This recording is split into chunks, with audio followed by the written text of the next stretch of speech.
of Huntington Supervisor. For the town of Huntington Supervisor, 3 candidates. Lots were drawn in the order. And Mr. Cook, you have 60 seconds for your opening statement. Good evening and thank you. My name is Eugene Cook. I'm running for the town of Huntington Supervisor under the Stop LIPA line. This is an historic opportunity for the people of Huntington to go out and vote their candidate. It doesn't have to be a party affiliate. It can be somebody that's got a track record of getting things done. I'm very much looking forward to working for the town residents and businesses to get things done that is needed to be done for quite a while now. To every participant that's here, I want to thank them and congratulate them. It takes so much to do their job that to get out there and just to run, that they need to be respected and congratulated whether they win or lose. And I want to thank them all from the bottom of my heart. Okay, thank you. Mr. Smith, your opening statement. Thank you. Good evening, everyone. I'm Ed Smith. I'm running for town supervisor on a platform of continued infrastructure investment in the town of Huntington, specifically the sewer treatment plant, the expansion of the sewer line network, storm drains, waterfront bulkheads, docks, and upgrading the town's fleet of vehicles. Also to stop the overdevelopment in our downtown areas and alleviating the traffic congestion on our major roadways. I'm a lifelong resident of the town of Huntington. My wife and I chose to raise our 4 children here to keep Huntington a place where they will return to, hopefully. I've been practicing law in Huntington Village for the past 24 years.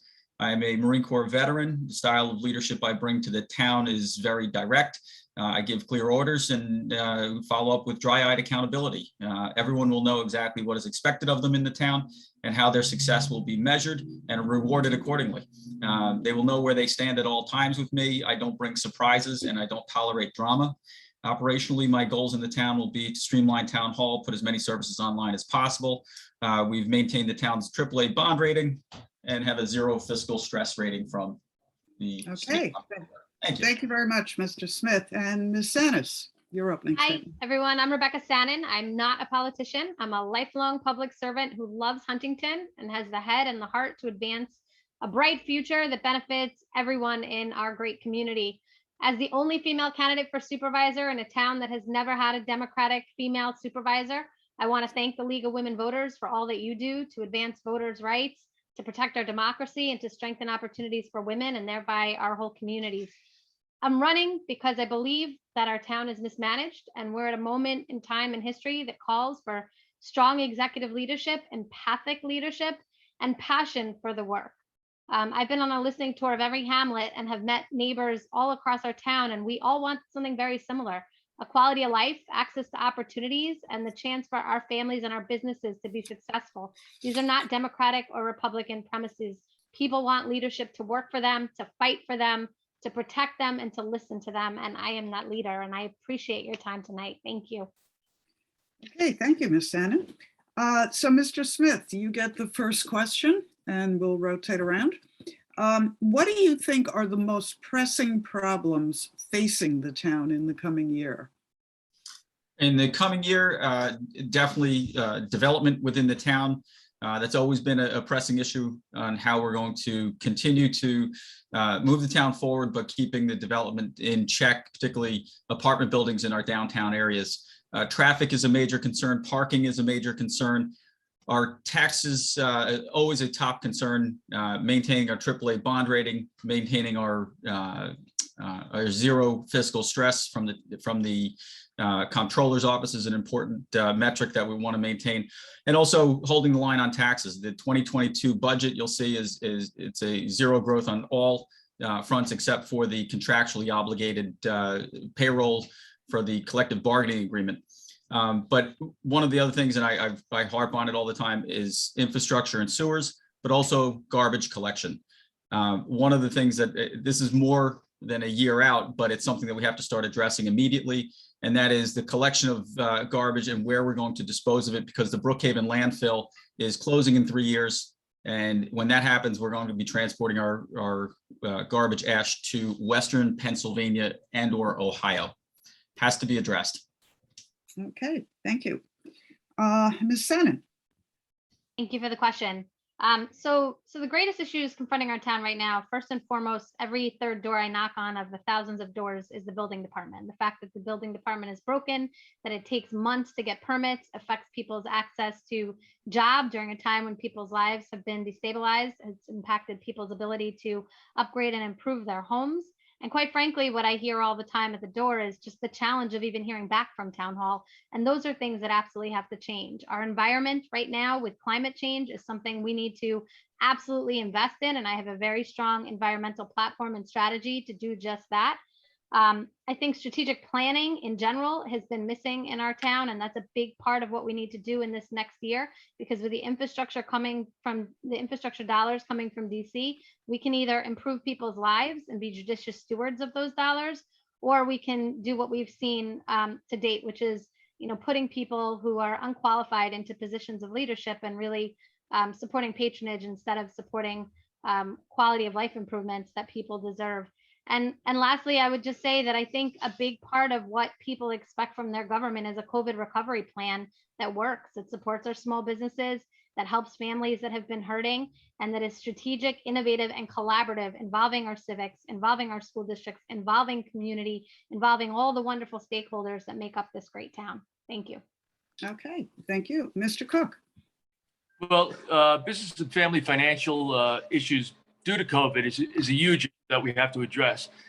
Businesses downtown and all the way around the town of Huntington are having a real hard time getting employees and getting the workforce back working. We need to get that started, and that's a key issue. The building department is certainly another one, but what Ms. Sanders doesn't know is that it's already started. And so within the past year, due to COVID, we had many issues and there was a lot of delays. Now we're down to less than 4 weeks in getting permits out. So it's moving along very efficiently, and we have some really great employees that do a great job, and they're eager to get started and get it down even lower. So I'm very proud of what we've done in the past year or year and a half with COVID. And I see a lot more to come to better the community. Okay, thank you. What I'm going to do periodically is, if there's a topic that comes up in multiple candidate statements, I may do a slightly deeper dive for a minute following up to that. So since a couple of you mentioned the building department, and again, I'm outside the town, so when I ask a question, it's the type of question I'm presuming someone who didn't avidly follow town hall might ask in the community. Hi, just so this is Dave Bernardo. I'm going to come up as Sal Ferro. I just drove out to his house because my Wi-Fi wasn't working. So there's two Sal Ferros. The younger looking one is me. Okay, if you could wait until your office is on. We're doing the supervisor debate right now, but we appreciate that so we can clean that up in the background. My pleasure. Thank you. So I want to touch on that building department, just the words. And this one is going to start with Ms. Sannon. To the average Huntington resident, is it a lack of understanding of what role the building department plays in Huntington? Or is there some miscommunication? Or is it a lack of response to it? Or is there a problem at all? There's an enormous problem with the building department. And so what we know is that during COVID-19, we needed to better resource the building department, because every time you don't issue a permit, people are denied work and families can't improve their homes. I have knocked on thousands of doors across this town. I've spoken to voters. I spoke to a gentleman who was disabled from Agent Orange in Vietnam and couldn't get what he needed from a permit perspective to sell his house. I've spoken to restaurant owners who have been given late fees and fines for permit fees for their signs during COVID-19 when restaurants were shut down. I have spoken to folks who want to do ADU, want to have the accessory apartments in their homes, but that process with the building department is so impossible that it's impacting the capacity of affordable housing stock in our community. When I was assistant deputy county executive, wastewater permits were really slow, and I helped lead the team that went in and reduced that time period by 50% on residential and commercial. It's not rocket science. It's about commitment. It's about doing workflow analysis. You'll hear my opponents talk about digitizing, but you got to fix broken workflow before you can digitize. then we need to digitize and make the system easier to navigate. Thank you. Okay, thank you. Mr. Cook, same topic? Yeah, so in the past year and a half with COVID, we had issues like every other business had issues with people getting COVID in town hall, where we had to close entire departments down. And it was a big strain on the building department for sure. But that's been cleaned up. Both Ed Smith and I put a resolution up to put some new people in there to get the job done, and they are working very well. And like I said before, we're down to about a 4-week permit turnaround now, and that's huge. During COVID, it was 12 to 16 weeks, but that was in any business. So I think Ms. Sannon is just pushing that out a little bit. It's not the case. Building department is running very nicely right now. Okay, thank you. Mr. Smith? Yeah, on that front, building department, I did spend a day in the building department and I watched the process take place. And very simply, one of the reasons why it was the delays happened so greatly or increased so much last year was because oftentimes the applications would come in and there was nobody physically in the building to process it. And when it finally did get processed, they would make their notes, send the memos back out to the applicant and for the plans examination back to the architects and often the land use lawyers. And the application would sit on their desk for weeks, sometimes months at a time, because either they weren't working or they were just delayed themselves. But when it comes to intake and finish, the town was getting hit with those weeks where the application itself was sitting on the architect's desk or on the land use lawyer's desk outside the building. That's all added into the process. But there's been, the building department for years has been a subject, an easy place to abuse. It's a disservice to the people that work there, and it's been grossly exaggerated. And I saw on News 12 Long Island recently, we were told that it took a year to get a simple building permit. That's just simply not true. Okay, thank you. And again, I'll remind all of you at the end, you do only have 1 minute for your close, but if there's something that you really wanted to add, you can do that either through rebuttal, which you have 2 30-second rebuttals, or hold it and make that point at the end too. So next question starts with Mr. Cook. Do you favor the town's revitalization efforts? What do you see that's good or bad? I do favor them. The problem with all revitalization is lack of money. And since I've been on the town board for 10 years now, anybody that knows me knows I'm fiscally conservative. So I want to make sure we save that money for those infrastructure things that need to be taken care of. So today, we had a discussion and the supervisor brought up that there's $22 million coming of federal money to us, 11 million this year by the end of the year, another 11 million next year. And the town board said, let's get the sewers in Huntington Station going. And so we're looking at that. And with the Suffolk County, the supervisor now is going to have conversations after the election. And hopefully we can get something lined up before the first of the year. Very, very happy about that, to be honest with you. Okay. Mr. Smith, same question, revitalization. Yeah, thank you. What Gene was just talking about is a sewer line between the Huntington Railroad Station south to Jericho Turnpike to the Walt Whitman Mall, because that's where right there, that 2 or 3 mile stretch is a dead area for sewers. Sewers are everything when it comes to development and capital investment in the town of Huntington, and for that matter across Long Island, because we sit on top of our water and everything that goes into the ground comes out of our faucet 20, 30 years later. So we have to get off of septic systems. We have to get onto sewers. So that's something that we're working on right now. We did get $22 million of infrastructure money from the feds that we're going to do, hopefully in partnership with the county, and get that project going.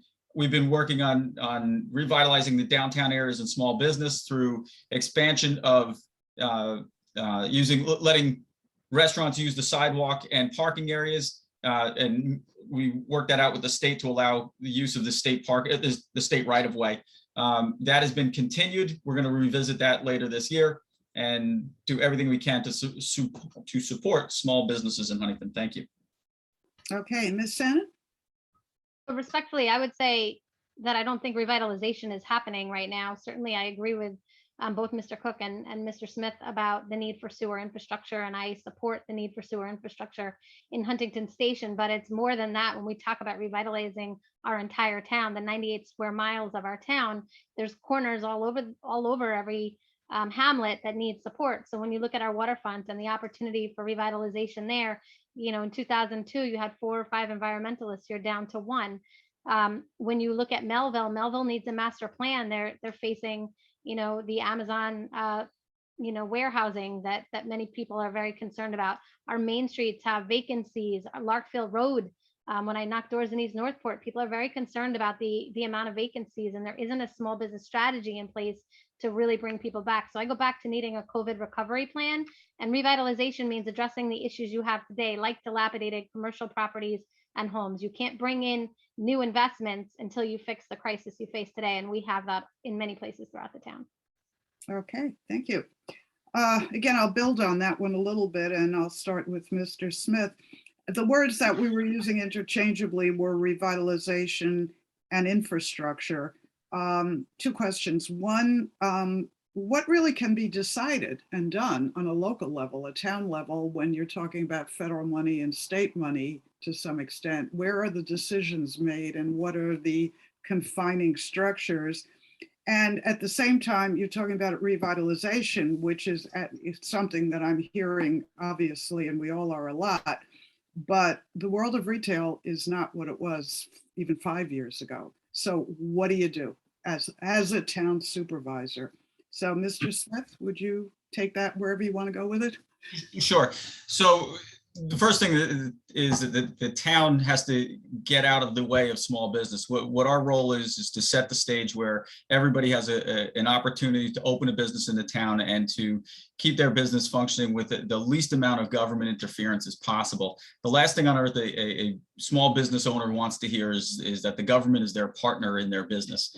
What we can do is provide the infrastructure that would allow for expansion of businesses in the town of Huntington, and also to make sure that our roads are in pristine condition, and also to provide opportunities for local businesses to participate in town contracts. And I think in the RFP process, we have been getting as much out to local businesses as possible. But as far as the town is involved, our role is to set the stage, set a level playing field, and then stay out of business's way. Okay, thank you. Ms. Shannon? So thank you also again for the question. I would say a couple things. First, the town supervisor really needs to be a diplomat with other levels of government. Town supervisor needs to work with our federal government, needs to work with our state government, needs to work with our county to prioritize the needs of Huntington. And that's a big part of our role. And so that's really critical when we talk about revitalization. When you talk about retail, this is not just a COVID issue. This is something that Amazon has created in many ways, right? Our retail organizations, our retail businesses are suffering. And so we need to look at space differently. We need to look at, for example, storefronts and say, if you have a retail space that is failing, how do you bring in an indoor farmers market? How do you help create relationships and collaboration so that folks can be successful? Every time there's a vacancy on Main Street, it's a lost revenue stream that impacts homeowners.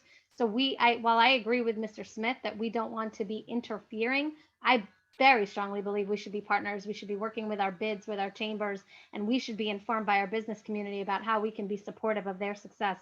Their success is the success of our entire community. Okay, thank you. Mr. Cook?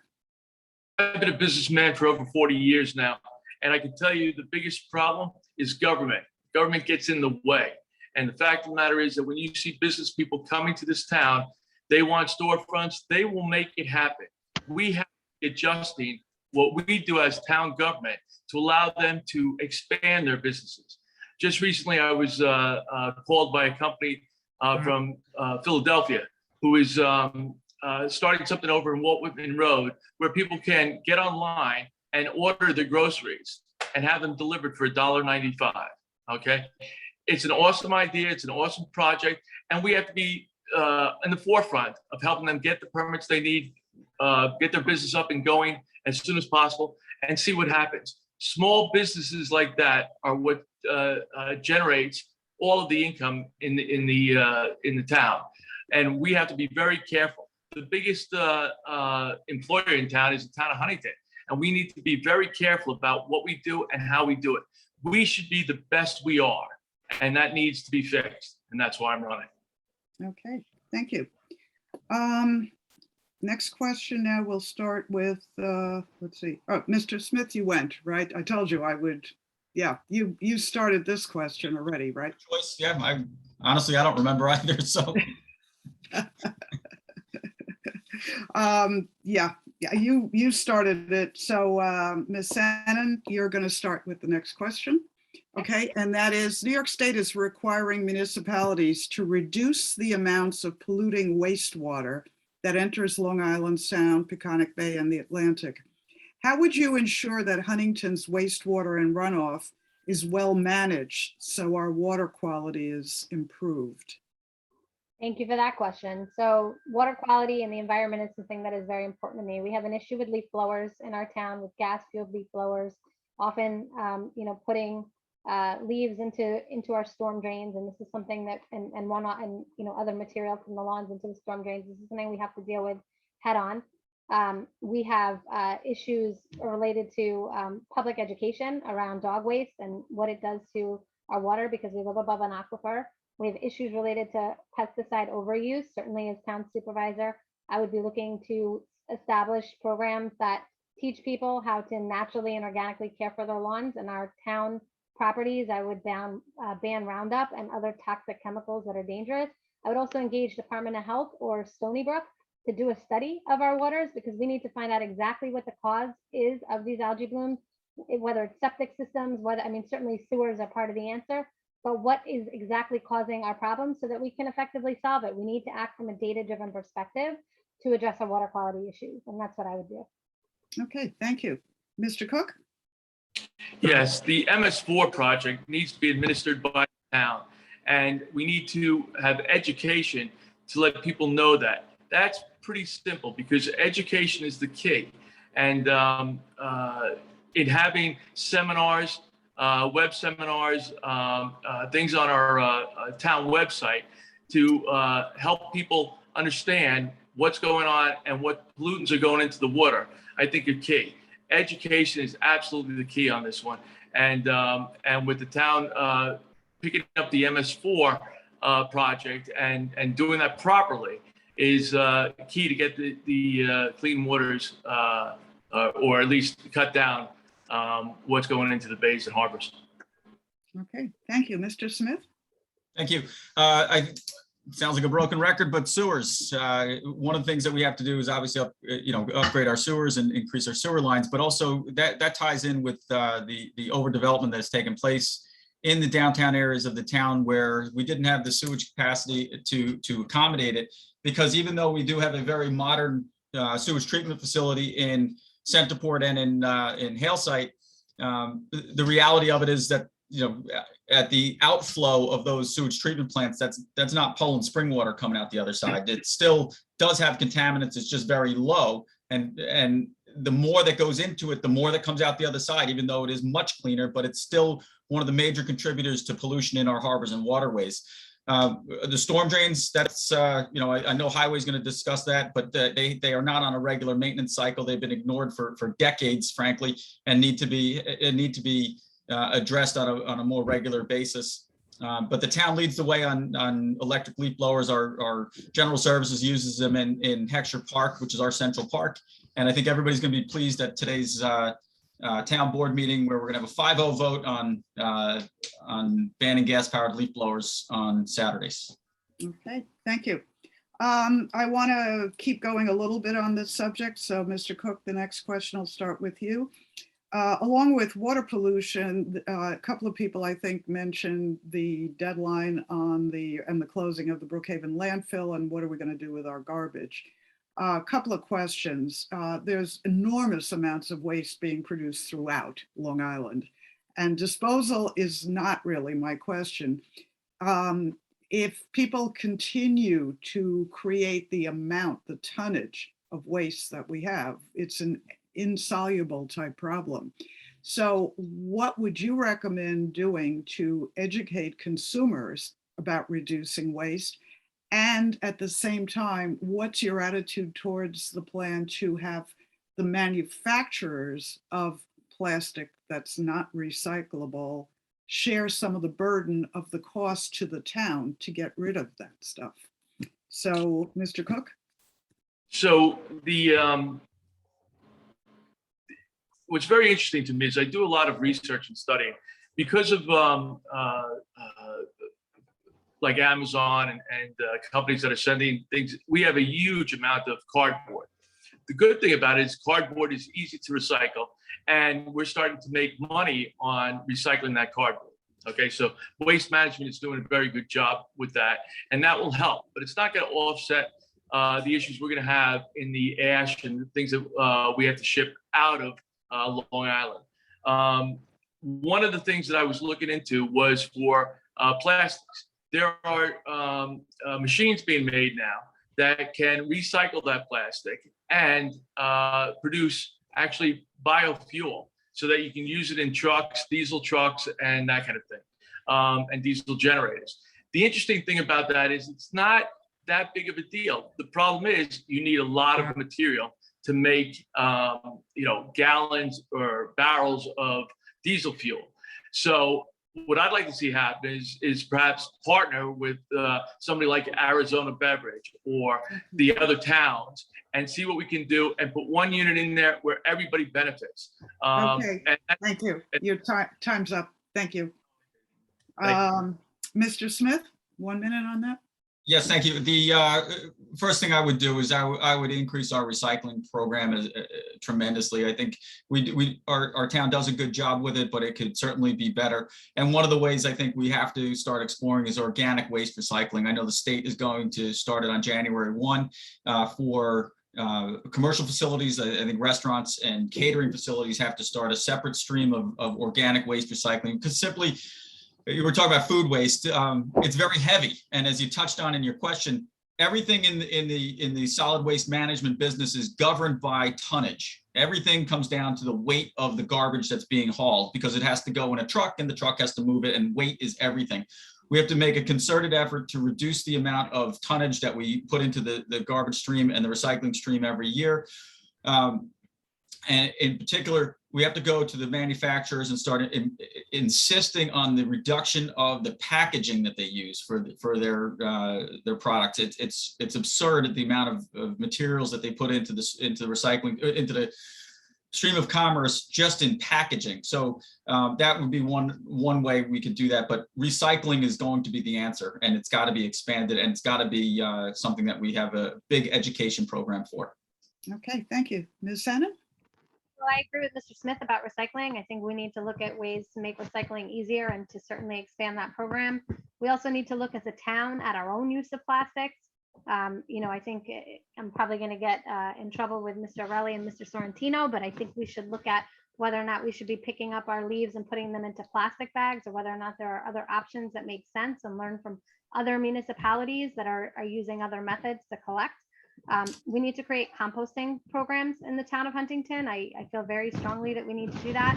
And then lastly, I would just say we need to learn from other municipalities across the country that are doing, creative activities and have creative strategies to address these issues. Waste is something we have to really plan for, and we have to work with the community, because if we require people to do something in code and don't provide subsequent education and support, then it's a law, and it doesn't ultimately result in change and reduction of carbon footprint and protection of our climate. Okay, thank you. Mr. Smith, next one goes to you. Are you happy with the current operation of the town? What changes do you see as most important to address, and why? Well, the town can always improve. The town, right now we've already addressed the building department, but I would say that's going to be operationally the primary focus. But other areas of the town that are running exceptionally well, the maritime department, I think, is one of the best run departments within the town.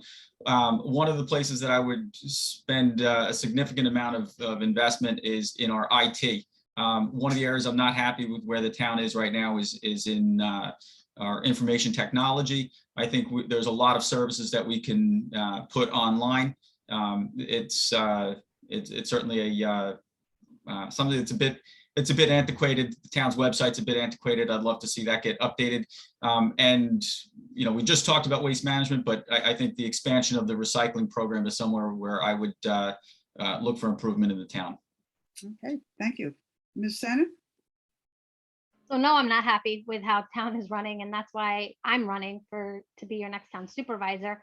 I would like to just point out that I'm the only person who is not a town board member running for the supervisor position. So many of the challenges we're talking about and problems we're talking about, my opponents have had the opportunity to address. And so I'm running because our town is not being managed well. There are no clear metrics. There are no clear performance standards. There isn't an environment of continuous improvement. And that is not to speak ill of our incredible town employees whose morale has been, significantly decreased during the last few years. I think voters need to ask whether or not they're better off than they were 4 years ago. And what they'll find out is that there have been scandals, there have been indictments. We've put people in leadership positions, including in the building department, and battled folks who have none of the skills to run the department because of patronage. Fees have been increased in many of our departments in a time when people are hurting more than ever. Quite frankly, Huntington deserves better. And this mismanagement is not something any resident should accept, especially in a town that could be the greatest town on Long Island. Thank you. Okay, Mr. Cook, your turn. I'm not happy at all the way the town has run the past 4 years. There's been a real lack of leadership, and that's sad to say. What happens is there's a lot of things that need to be done in town hall, building department, IT. IT is a scary one because we have been hit a couple of times, and although it hasn't been heavy, we will, from what we're understanding, get hit pretty badly if we don't do something quickly. And the problem is we do not have enough money. The supervisors not put the money in there to take care of it. And so we've had issues already. Minor as they may have been, they're still costly when they happen. And so that is a department that definitely needs to be taken care of. Maritime also is in excellent condition, but they're short-staffed, like our public safety department. It is very difficult to get people to even apply for these jobs now. And so that's an issue that our state and federal government really have to get back into because of all the things that have happened over the past year. We are having a real problem getting good qualified help. Thank you. Okay. I'd like to take 30 seconds for a rebuttal. Yes, Mr. Smith. Yeah, I think part of the morale issue that is being discussed, part of it is because, people are being spoken of in these departments and being described. It's just simply not true.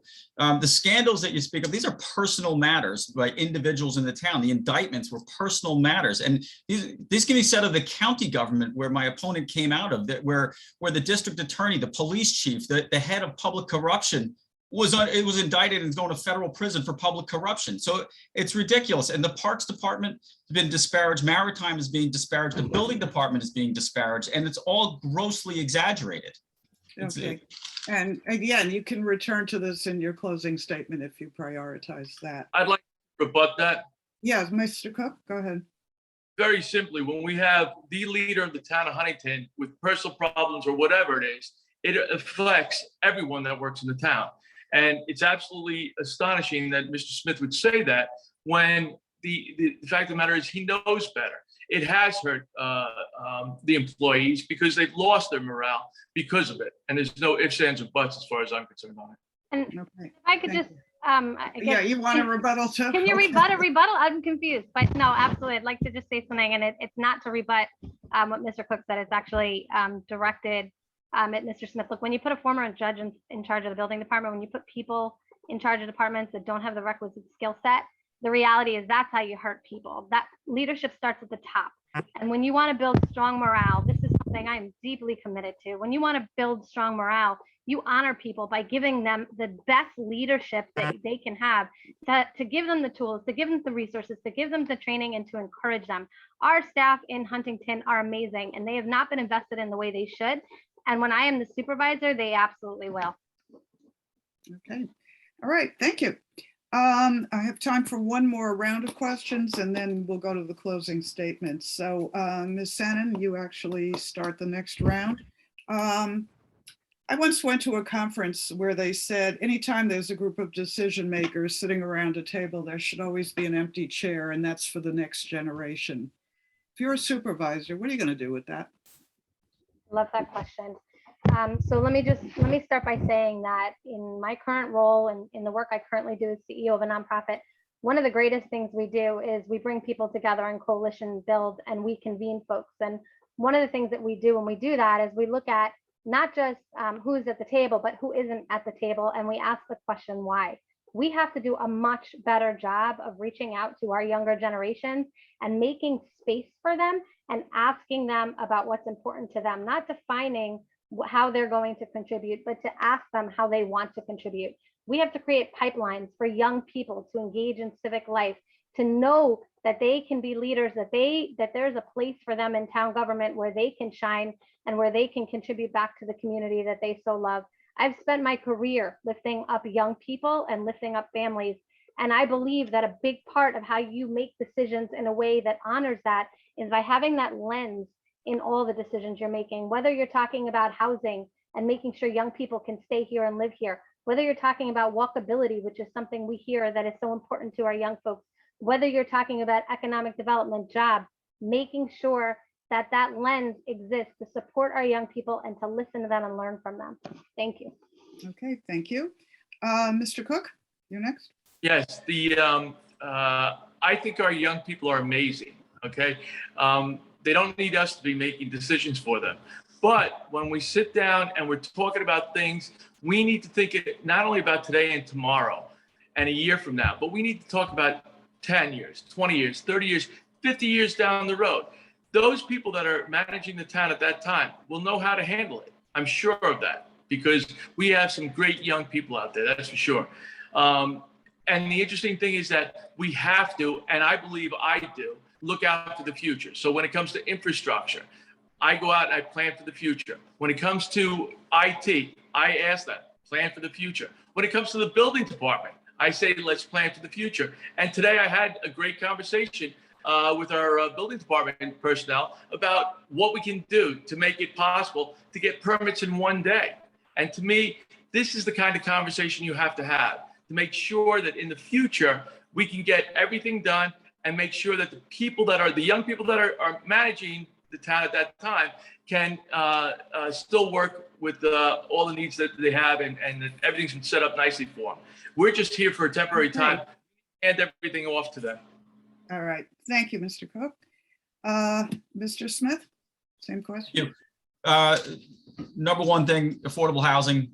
If you want to have young people moving back to Long Island, you have to have places for them to live. I think that the affordable housing program that's been in place, it doesn't work. It's based on a lottery system that you wind up with very few lucky lottery winners every year that get a house or an apartment that is well below the market rate. I think we have to migrate over to an affordable housing trust fund where developers fund the trust through the sale of affordable units at market rates, and then the proceeds of those sales would then be able to be divided up incrementally and essentially act as somebody's, rich grandmother or rich uncle who helps out with a down payment on a house, in increments of say $40,000 or $50,000 to qualified applicants, so that the town provides the down payment. And those young people can go out into the marketplace and buy a home and settle here in the town of Huntington. I would also, on the flip side, they have to have a place to work. As town supervisor, I'll be an ambassador out to Fortune 500 or Russell 2000 companies and other businesses to entice them to come to the town of Huntington and settle here and move their business to Melville. I'll be the one that will go into these businesses as a credible ambassador for the town and bring them here to the town of Huntington. Okay, thank you very much. At the beginning, we drew lots for the order of opening, and we said we would do the reverse order in the close. So that means in the close now, Ms. Sannon, you go first, Mr. Smith second, and Mr. Cook third. Okay? Absolutely. So we just heard a lot of I'll be the person who does, and I just want to remind folks that I'm the only person running who hasn't been on town board and had the opportunity to solve problems. My opponents own the problems, I own the solutions. The question of voters is, are you better off now than you were 4 years ago? And more importantly, do you have hopes and dreams from the last 18 months of pain? Do you see opportunity differently like I do? Because out of every crisis, there is opportunity.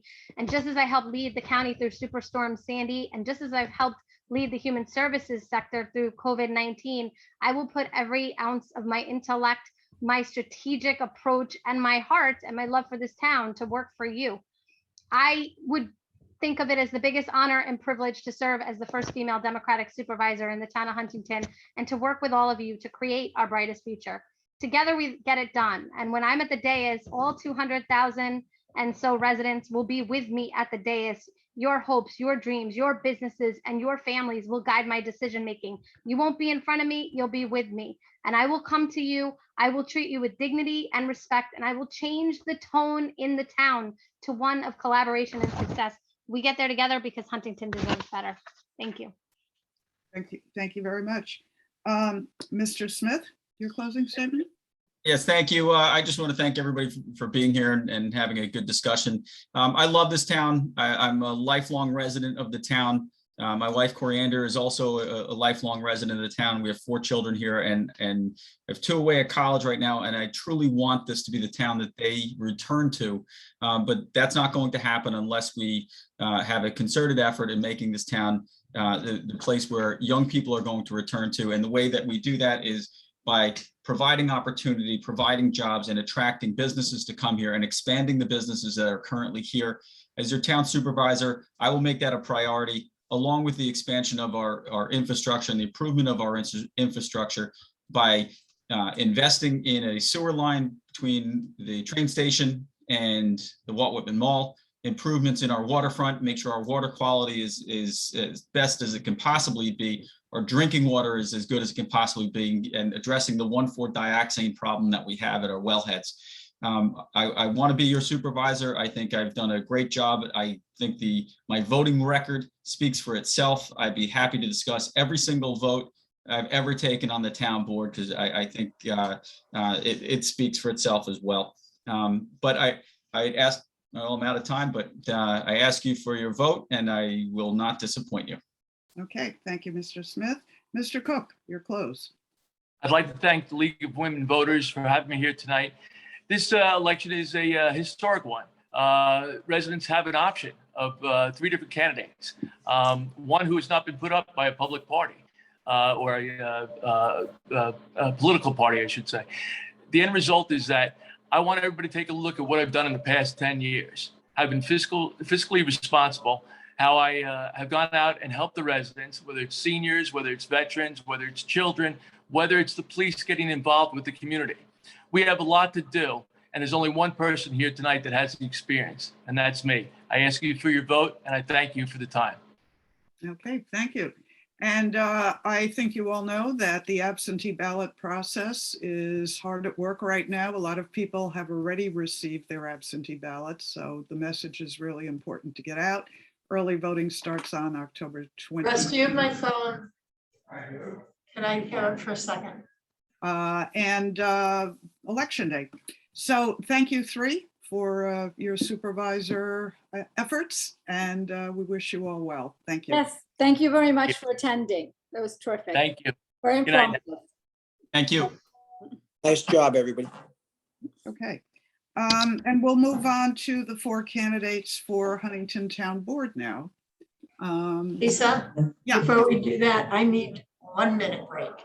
Okay. Okay. Yeah.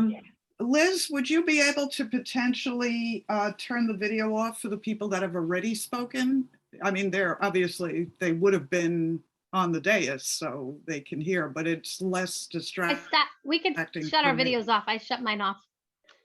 Okay, do you want me to switch them over? Yeah, to if you attendee? 3 don't mind. I see. Ms. No Smith, problem. Mr. Cook, and Ms. Sannon. It just makes it easier because I'm always looking at people's faces to make sure that they're aware of the timer and all of that. And Would so it it's help good you related. if I switched Ms. Sannon? No, we're good. We're good. Okay, They've you feel done like it. that? Okay. They've turned their video off. So Okay. that works. I Okay. think Mr. Cook and Mr. Smith left. Yes, they had to Yeah, get to the. board they had to go to the town Mhm. board meeting at 7. Right. Okay. And then, so in a moment when Diane gets back, and I'm sure all of you could easily see the stop sign. And what we try to do is let you finish your sentence, but don't start 3 other ones, just in fairness, because if I'm gonna do everybody the did same. that, we'd still be here. Lisa, at 6:30, I have to step out. I'm speaking for a student that passed away of Duchenne's muscular dystrophy at 6:30 at Crab Meadow. So if I get up at 6:30, it's not to be rude, please. I just promised Mom. Oh, yeah, no. I'm looking at probably 25, 30 minutes. Okay, for your no, I'm not segment. rushing anybody. And when I And- get talking, I'm the one usually have to put up the red sign for. Yeah, we'll get the hook. Don't worry about it. They have that with me. And our highway department people, of course, are avidly waiting for their chance, and they'll be on after you folks. So we have several questions for them as well. Thank you so much. Okay, I'm Okay. here. So Okay. apparently I sent my link to people and they're coming on as Salvatore Ferro. So I would not let any more Salvatore Ferros on. No? Okay, well, I was going to Wasn't change that a my game name. show? So I'm the Who's only the real one. The one? rest, the rest of family and friends that actually wanted to watch the meet the candidates. Yeah. What was Well- that game show back in the 50s? Yeah. Will the 60s? real real Salvatore Farah please stand up? Yeah, what was the Okay. name of it though? Called To Tell the Truth. To Tell the Yeah. Truth. And That's it's right, back, Joe. it's back on. Yeah. Is it? You have too Yes. much time on your hands. Yeah. I'm in television. I have to know these things. Okay, Oh, all right. Diane, you good? Okay. Okay, so this segment is for the 4 candidates who are running for 2 seats on the Huntington Town Board. And Bring it we drew lots, and Mr. Bernardo will go first, then Mr. Farrow, the real one, then Mr. Schramm, and then Miss Hebert. And every segment is 60 seconds. So the opening, your answers, as we just did with the supervisors, but you do also get 2 chances to add 30 seconds as a rebuttal or a comment on something that's been said, and then 60 seconds for your closing. So without further ado, Mr. Bernardo, do you want to start? Sure. Hello, everyone. My name is Dr. Dave Bernardo. I am fortunate enough to be running for a seat on the Huntington Town Board. I recently retired as the superintendent of the South Huntington schools after serving as principal of Harborfield High School. I'm a lifelong educator. I live in Greenlawn with my wife, Jill, who's a lifelong educator, and 2 of our 3 adult children who are teachers, and my little one who is in Jacksonville. I say little 18-year-old who wants to become a nurse. I am running for Huntington Town Board because I'd like to continue where my 34 years of service. I'd love to continue that at a broader level throughout the town. The things that are important to me are bringing a tone of civility and maturity, bringing the adults in the room at the town board level. So people like you see right here tonight can have conversations and work through problems as a team. Also want to bring small business, kind of attract that to the town to make things for them. So we have jobs for our young people, jobs for our seniors, and jobs for our moms and dads in the town, and create connections between the schools and the town board on a broader level. 3 of the big things that I would work for. Thanks. Thank you. Mr. Farrow, your opening. Well, thank you to the League of Women Voters of Huntington for having this evening tonight. So far, it's been a great evening. My name is Sal Farrow. I'm running for town council. I've lived in Huntington for over 33 years. I do truly love this town. I've been a business owner, and I'm in the construction industry. I love being in the construction industry. My focus and my platform, it's a combination of fiscal responsibility while upgrading our neglected infrastructure, which for over 40 years has been neglected. I want to improve governance services. I want to protect our community charm from improper development. And I'm going to be a strong advocate for our precious waters, beaches, parks, and environment. I also want to be one of those adults in the room that Dr. Bernard spoke about. I will do this by working with stakeholders in our community and being strong leadership in town hall. That same leadership I've shown as a business owner, job creator, and philanthropist for over 30 plus years. Like I said, I love this town. I want to make a difference. I live in Comac with my wife, Molly. We have 6 children and 2 dogs. Thanks again for having me. Okay, thank you. Mr. My Schramm. name is- Hi, I'm Joe Schramm, and I'm also happy to be running for Huntington Town Council with these fine folks. I'm a homeowner, a business owner, a community leader, and a volunteer. I live in Northport I share my home with my life partner, Steve. My business is a sports and entertainment and television marketing company. As a community leader, I have served on our Northport Future Planning Committee for our school district. I serve on the Committee for Police Reform and Review, and I've been involved with many volunteer efforts over the years. I'm running because I really believe we need to restore prosperity for small businesses here in the town, and also because I strongly believe that we need to sustain the tax increases on homeowners. I think we can't be taxed out of town. So that's really my core reasons for running. I'm also committed to our environment, and I'm also committed to historic preservation. And I wish I had more time. Thank you. You'll get some more. Okay, Ms. Hebert. Hi, I'm Jen Hebert, and I'm very glad to be here tonight. Thank you for hosting this forum. So a little about myself. I've lived in Huntington for 25 years. I live here with my husband and my 3 sons. I have 2 sons who are college age and one who's a senior in high school and about to embark on college.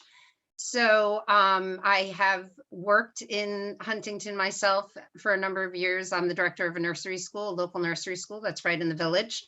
And just as importantly, though, I've been a really active community member and volunteer for like about the same amount of time that my kids have been in school. When they started school, I started volunteering, and I was, as I said, about every PTA position you could name, and then made my way onto the school board at a time that was really difficult in our school district because of a school closing and a community that was divisive. So what I would say is, I am a great problem solver. I am great at rolling up my sleeves and doing the work that's involved. And I also really enjoy working with people from all over the boards. And I think that I bring the right skills to this table, and I really think I could help our town. Thank you. Thank you. So the first question starts with Mr. Farrow. And the question is, as we drive in and around Huntington Village and Station, we notice all the building. What would you contribute to ensure that the town has a plan to balance growth with green space? That's an excellent question, because as we campaign and we walk around town, one of the number one questions we get, or number one complaints we get, in addition to fixing the roads and high taxes, is overdevelopment. People are concerned about what's happening in the village. I think one of the things is we got to look at zoning. The zoning changes that were made allowed for a lot of what's happening. The last administration adjusted the zoning, and they did things that should offset a lot of what's happened and what you're seeing in the town right now. But what I would do is, going forward, I would ensure that some of the zoning that's taken place, it continues, and we would make additional zoning changes, or check the zoning changes that would ensure that we balance things out with parks and development going forward. I'd also put a component there with the affordable housing. And I think we're going to hit that later on. So I won't get much into affordable housing now, but I think there has to be affordable housing component in that as well, to ensure that workforce housing is there for our youth and our seniors. Okay, thank you. Mr. Schramm? So specifically, you asked about preserving green space. So the first thing I'd like to say is that not just in Huntington Village, but throughout the entire town, we need to really be committed to maintaining our open land and our open spaces. So when we develop areas, we should be redeveloping areas that are actually blighted or underused. Or for example, we have so many storefronts now. And brick and mortar is a shifting industry. There's no need for that. So we have to reconsider how we're using buildings that already exist. And so in addition to that, there's always rooftops. So you talk about green space. So the fact is, rooftops are a great place to have green spaces. We can also redesign how we're using our parking lots. You know, we have to reimagine how we're using our existing spaces. We can't just think, oh, we need a park here, or we built a building and there's no park. We have to reimagine and reuse what we already have. Okay, thank you. Ms. Hebert? So I'd like to piggyback a little bit on what Joe said, because I completely agree with him that we need to, first of all, I'm not in favor of developing any more of our green spaces, frankly. At this point, I think anything that's left green in Huntington should stay green. I do think we have a lot of opportunity to reimagine and revitalize some of the empty storefronts that are frankly all over our township, although, you know, there's a wealth of them right there on Jericho Turnpike. And the other thing that I think I would like to highlight is the fact that given the pandemic showed us that we don't need to have transit oriented districts anymore, because a lot of people are simply not commuting into the city anymore. And a lot of people have the opportunity to work online or at least have flexible hours. I think that we can be more flexible about where we're looking for our housing. In the past, we were frankly putting most of it up in my part of the township. And I think that when you talk about balanced, you know, development, what you have to recognize is that we have an overtaxed infrastructure, particularly in certain parts of the town, and that we need to protect our green spaces, but think about reusing and reimagining and revitalizing some of our vacant storefronts and accessory apartments. Thanks. Okay, thanks. Mr. Bernardo. Absolutely. Thank you. I think it's important to understand that when we talk about green space and we talk about building, they don't have to be either or either or. And I think that's really important. A lot of times the questions are posed, and the media loves to do this, to make people go into two opposite corners when it comes to two very important things. You got to grow or you perish. But by the same token, you need to keep the green space because we can't build any more of it once it's done. So what happened? We have many places in the town, many, which are blighted right now, which are empty. Those are the first places we should be concentrating on, because no one's going to complain. Those are not green already. I hate to use a double negative, I'm sorry, but they're not green already. So those are the first place we should go. The second thing is I happen to teach leadership studies at St. John's and now LAU, and you got to look for a win-win. A win-win is what Quicken Loans is doing in Detroit. A win-win is what you see the building in Pittsburgh, where that development, when you build, you have to commit a certain amount of green space. It's part of your ticket at the door to build and to develop. So communities have both in this situation. So you want to build, you want to develop something. First of all, you don't develop on green space. You develop in areas that are already zoned for that, but then you commit to green space. Okay. Lisa, may I have a rebuttal? Yeah, you got 30 seconds, Mr. Schramm. You're rebutting me, Farrell? Mr. Farrell. No, this is not a Oh, rebuttal. for Mr. you. Farrell, I'm sorry. I'm Okay. sorry. It's a rebuttal. You know, on your the names are in subject. small print. You know, I got to get I'm better joking. glasses. Lisa, my 30 seconds didn't start yet. I'm 'cause you're better speaking. looking. Wait a minute. No. My 30 seconds starts now. Now, I just want to point out that as a fiscal conservative and knowing what the costs are in general services, we have to also be careful. Every time a developer comes in, we ask for green space, but we can't afford to maintain the green space we currently have. So sometimes instead of looking for green space, we should look for money to go into a trust fund to support the green space we already have. Take care of the green space we currently have, maintain these parks more efficiently, rather than always looking for additional green space we can't even maintain currently. So I think that's something we also look at as well. okay. I'm actually gonna go on that topic because I think you all probably have more to say on it too. So we would be starting actually with Mr. Schramm on this. Two things, well, three things. One, we talked about youth, but we're also talking about areas that really are less affluent. You want to call areas blighted, whatever. And how do we represent the needs of those people in this discussion about building and parks? Second of all, where does the money come from? And third of all is, so will you have the power to do this? What role does the town board play in this? So, Mr. Schramm, it's yours. Great. Well, first of all, I'm going to go backwards. So as a member of the town board, we have a responsibility. Our job is to ensure that Huntington is a great place to live, work, and play. So that is the empowerment of the town board. Number one is to ensure that. Number two, where's the money come from? There are associations and organizations. Sal Farrow talked about a trust fund, but I also think there's like there are other trusts that exist, and there's a Nature Conservancy, and there are other organizations that can come in and help us fund the park. So there's a lot of opportunities for us to seek additional funding, and also the way like the town created a relationship with the Heckscher Museum, which we own. The fact is that there's a trust that there's a not-for-profit agency that runs that. And finally, less affluent and blighted are two different things. Blighted means underused. It doesn't necessarily mean that poor people live there. So I do really want to clarify that we have many, many suburban blighted neighborhoods of our community that are not low-income areas. So we need to focus on that. Thank you. Okay, thank you. Ms. Hebert? I think the key to this is going to be to prioritize, and that's going to be the key with the infrastructure money too. I mean, we all have a lot of plans. I think Dr. Bernardo and I were kind of teasing about every time somebody says infrastructure because we bring it up a lot. But the truth is there is going to be some money coming in, and the best thing we can do as elected leaders is to be ready once we get that money in knowing what our priorities are as a township.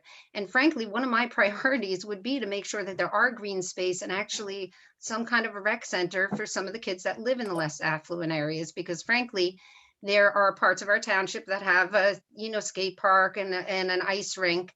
And then there are parts of our township that have nothing for our youth and really need it. And in some cases, I would argue need it more than in other parts of the town. So I think that there is a lot to be said for prioritizing, making sure that we have the money to cover the plans we have, but having shovel-ready plans in hand for the things that we want to do most so that when the money comes, we're ready to act on it. I'm not sure how you lost this. I'm sorry, what? I just lost you all. Wait a minute. Oh, Dave. Oh, you're Oh, back. there you Okay, are, you're sorry. back. Okay. We missed you, Yeah, Dave. and it is your turn. And thank you, Ms. Hebert. You're welcome. Thank you so much. I think the first thing to understand is, and I'll take the end of the question first. A lot of time it's asked, you say, well, you have the power to do so. Philosophically, even that word kind of makes me shake a little bit, because really I have one vote, just like the other 5 board members would have one vote. But more importantly than that one vote, it's the influence and the understanding to get people to understand where we're trying to go as a town, rather than to the word power and to overpower. There's no place in leadership for the overpowerment of the people we serve. And that's really an important concept. I think that, Joe was right in saying that we have a lot of areas that already need assistance. They're not necessarily impoverished areas. There are areas where there's blight because we haven't been able to bring things in. Ed makes a great point as well, Ed Smith, before about infrastructure. Before we start building Taj Mahals, we got to take care of the infrastructure we have. We have to take care of the fact that we can't, we can't manage a lot of the roads, a lot of the drainage that we have, a lot of the sewage that we have. And I think that's the first place we have to go before we, get grand in our plans, myself included. Okay, thank you. Mr. Farrow.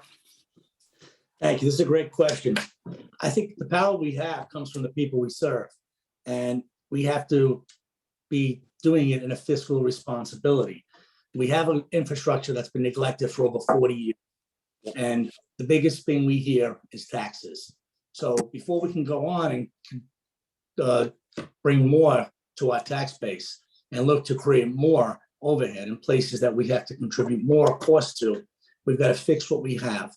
Bring the town to a place where we repair the drainage, we repair the sewer lines. We make sure that our sewer treatment plant is in a position where we're putting output into the Long Island Sound is as healthy and safe as it could possibly be. We're meeting EPA standards, and that we can maintain the parks in a way that everybody's proud of these parks. We have a fiscal responsibility to our citizens in Huntington to do so. And I believe that where does money come from? We've got to look for ways for the money to come from efficiency, from strategic. I've been a business owner, a job creator, and that's what I do. I have balanced budgets. Okay, thank you. Can I just add one thing too? I just Yes. wanted to mention, because I Ms. think it Hebert. bears mentioning, that the town actually does have an open space and park fund that is supposed to go towards maintaining our parks and our green spaces. Now, I'm going to bet that it's not enough money to cover everything that we need, but I would say that again, it would be valuable to look at that money and make sure that it's being spent well, because I think if nothing else, we need to make sure that it's going where it's supposed to be going. Okay, thank you. And in Thanks. fact, it's your turn to answer the next question first also. You all heard some of the questions that went to the supervisor candidates, and in the prepared questions that I received, some of them are going to be repeated, perhaps in a slightly different form with you. And one of the priorities was about waste again, organic waste. Composting is a proven method to reduce organic waste. What role do you see as a town board member to initiate a composting program with Huntington? And do you think it'll work? Is it my turn first? Mhm. I love this question. Okay, you're talking to a person who actually has a working compost pile in my backyard and a beautiful organic vegetable garden, and we keep bees, and I have chickens. So I'm a person that actually doesn't just talk the talk, I walk the walk. And what I would like to see, and what I know that they do in New England, because I used to live there and I have family there, we don't have to reinvent this wheel. There are other states and other municipalities who are doing this beautifully. And one thing they've done is they've set up, first of all, I love the idea of setting up a compost program for the restaurants and commercial like that, but we can absolutely set up a few sites where people can come and bring their compostable materials. And if they're willing to be part of the program, then we can encourage people to actually do personal composting. And the other thing I would bring up, and I see I have very little time, in Massachusetts, truthfully, one of the things they do is you get a certain number of garbage bags, and any amount over those garbage bags you use, you get charged for.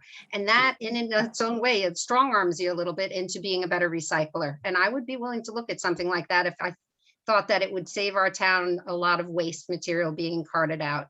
Okay, thank you. Mr. Bernardo?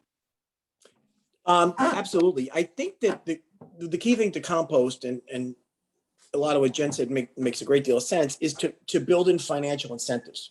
And when you build in financial incentives, people change their behaviors. When you ban things and the government tries to come in and whack you over the head with the government stick, it just doesn't work. And history has proven that. And being a history teacher, that's what we've seen from prohibition to the present. You've got to teach, encourage, and educate.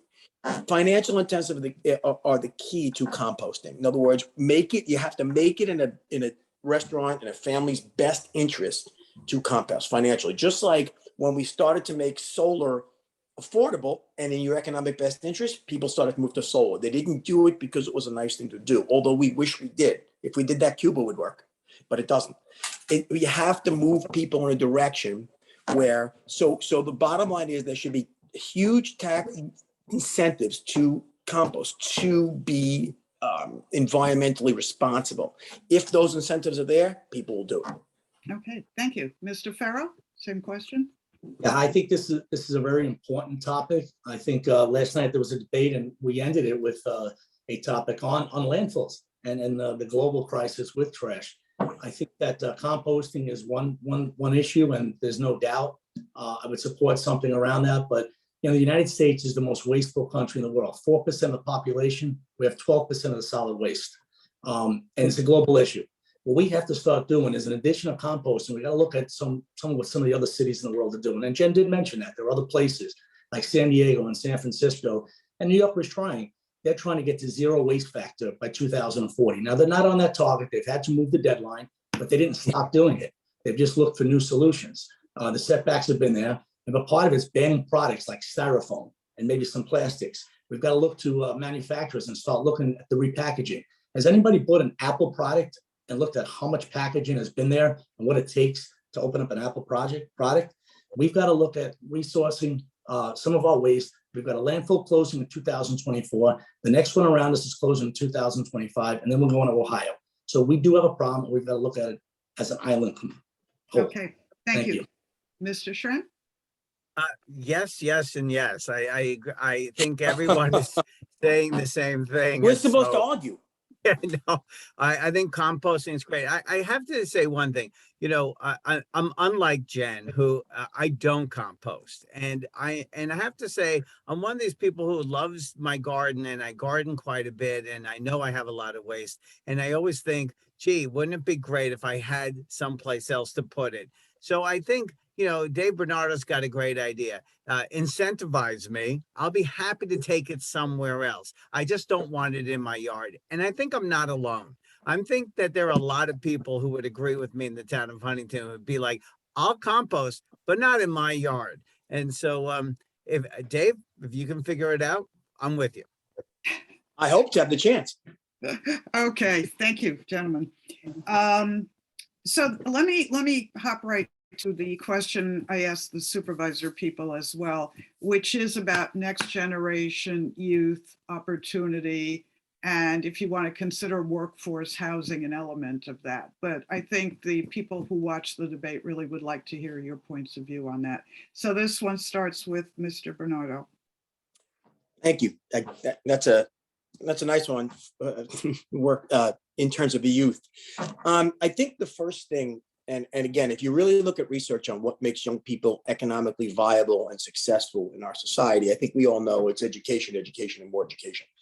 Now, there's a lot that goes into that. Education isn't just cognitive ability. It has more to do with your opportunities and your blessings in many, many ways. And that's why I'm committed first to finding ways that our young people end up in positions and in places that they can afford to stay on the island. Once that happens, I believe that we need to create some type of, and I think this is a place that Ed really has an idea, some type of kind of housing development group that when a builder builds, the money goes into that. So the down payment, that big nut that so many of my graduates are telling me they just can't afford to do. They can't afford to bite onto that number, that 50 or 60 grand.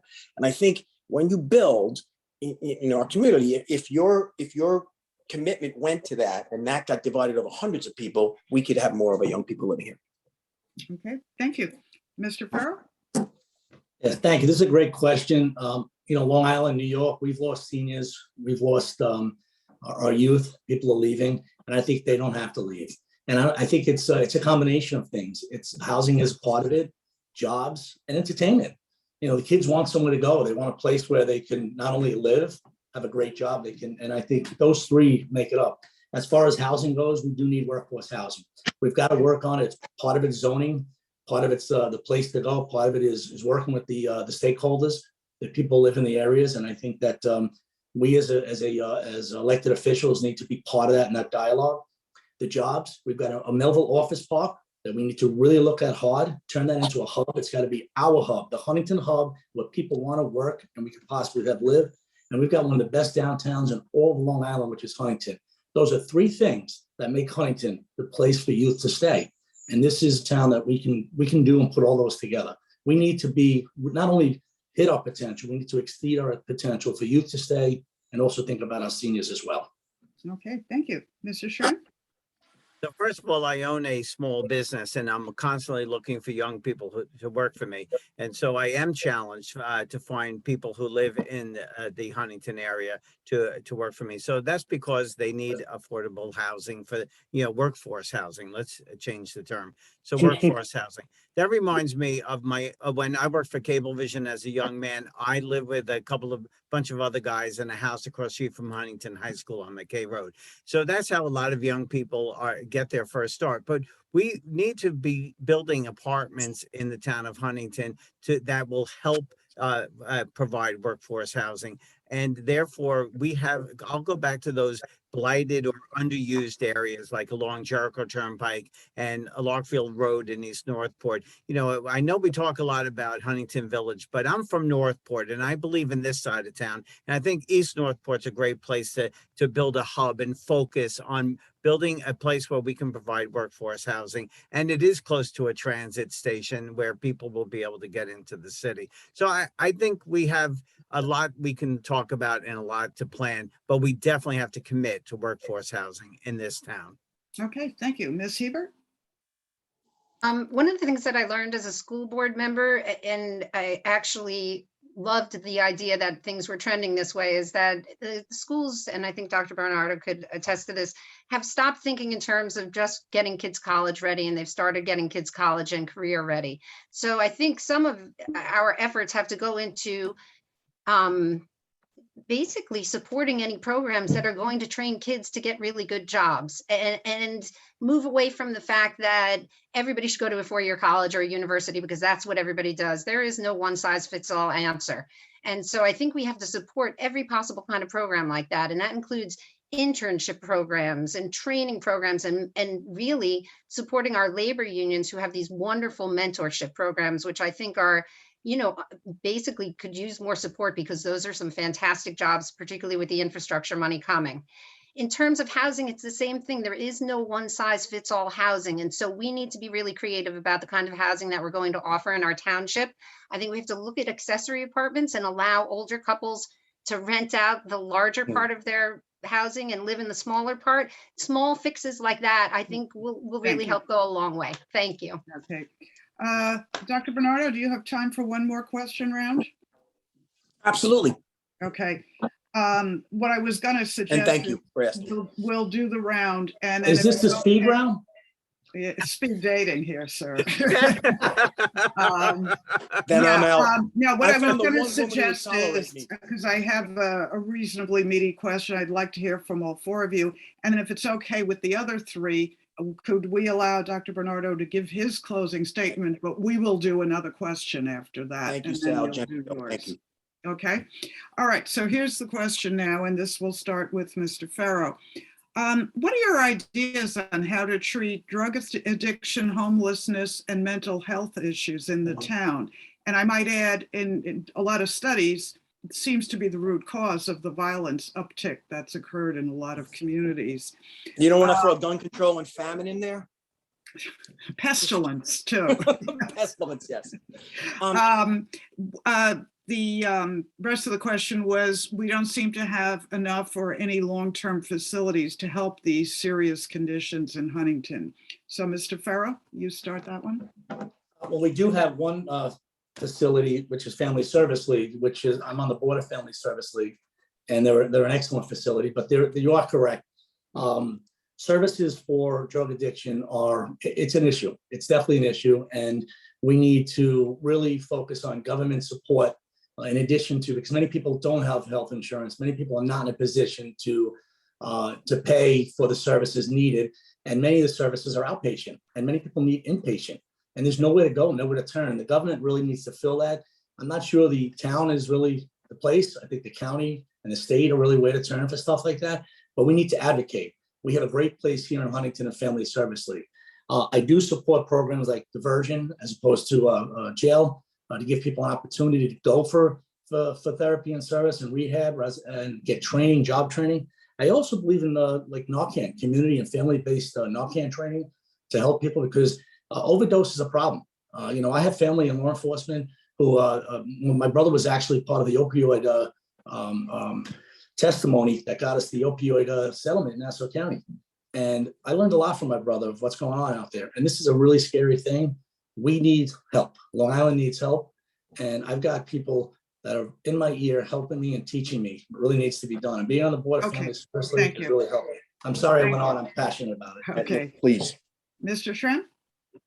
I can appreciate what Mr. Farrow was saying. I've lost loved ones to opioid use, and I definitely understand this, the severity of the situation. Having served on the Northport Police Review Committee, they shared with us that this was probably the number one issue that they have in our village here in Northport.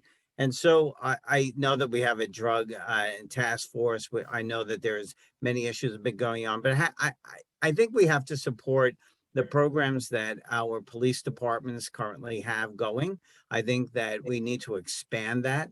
I know that in the case of the incorporated villages, that have police departments, that they're working with Suffolk County. I really believe that we have to expand that program that we're working with, in addition to other programs like providing facilities where people can go through rehab. But that's more of a private industry term. So what we as a community can do is really support our police on this. Okay, thank you. Ms. Hebert? There really is not enough of a safety net for people who are struggling with those issues, and it spills over. Obviously, it goes from being a health concern to being, in some cases, not all, but some cases, then a public safety concern. So it really needs to be addressed. I have a woman who lives around the corner from me. She is not always well. I can tell that there's no safety net for her, and it's heartbreaking, frankly, because there is nothing out there for her. She's at an age, it's one thing when you're a student age, but you get to be an older person and there really isn't anything to help you out there. I think that Joe is right. I think the police are a great resource for us. They have some programs going. I think that the town should be working with them in earnest. Also with places like Family Service League, obviously St. Hugh's, some of our churches. But most of all, truthfully, I think the town should have a comprehensive list of services and support systems and phone numbers and places where people who really earnestly are looking for help could get an easy answer about where they need to go to get it. And I think that's the first thing town hall could do, is make that very accessible and very clear. Okay, Thanks. thank you. So Dr. Bernardo, your answer first, and then Absolutely. I'll reintroduce you for your close. As an educator, as a person who was immersed in this for 34 years, it's hard to condense this to a minute, and I'm going to work real hard at it. I think it's important, and I think we've done well in getting drug addiction, alcohol addiction, substance abuse out of the shadows and into the mainstream. And I think we do see it now as a disease, and that's critically important. I've also found through agencies like Steve Chasman with Long Island Drug and Alcohol Coalition, they are out there. They're not enough, clearly not enough, but they are out there. And I think we need to have, and I hate the word czar, because czar always makes me think of it, but we need to have a central focus, a fulcrum, that through the town, even though it's not our responsibility, I'll say right now, it's not the town specific place. I don't care.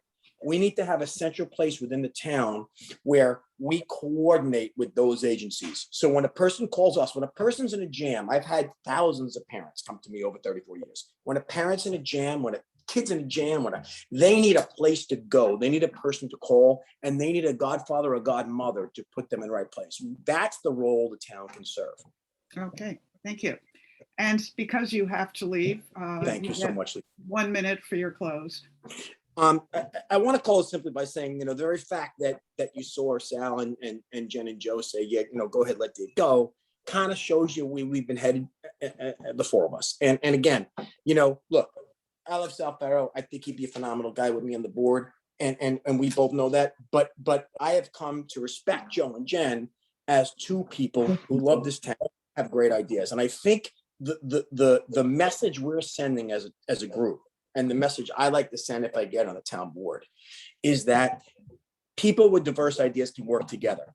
What you're seeing in the media, what you've seen in national politics over the past several years of state politics from Albany and from Washington, that's not the gig.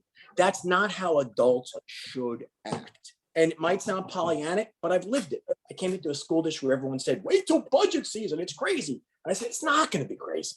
It's not going to be how we're going to act, because that's not what our kids deserve to see. So I really believe that the chance to change that, narrative and make our kids proud again, and by the same time do the people's business, it's possible. But it's possible if we believe that we believe in the better angels in our souls, as my man Lincoln would say. Okay. Thank you so much for Thank you very tolerating much me. for participating. Yes, thank you Okay, very Well, much. you guys are the best. Thank you for letting me go Dave, early. Dave, pass my love on at the event, Dave. I absolutely will. Love All you all. right, let's continue. Mr. Schramm, you get the next question on a completely different front.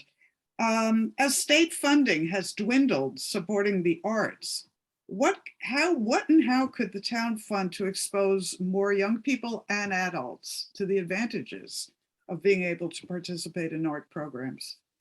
Well, we used to have in town hall a commission for specifically for the arts, and now we entirely rely on the Arts Council of Huntington to do that job for us.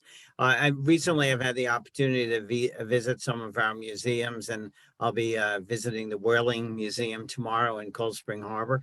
So, I think it's really important that, one, we actually reinstate that position of an Office of Cultural Affairs. It's important not only to ensure that young people have access to the arts, but it's important that we all have access to the arts, and more importantly, that we all remember what's part of our soul. Being a resident in Huntington is not just because we own a plot of land or we have an address here. It's because we feel like we're part of a community, and cultural arts really help to create that bond. And only with that bond can we find peace and tranquility and work together as a community, because right now we are not. We're a very divided community. And I think the cultural arts can help us get there. Thank you. Okay, thank you. Ms. Hebert?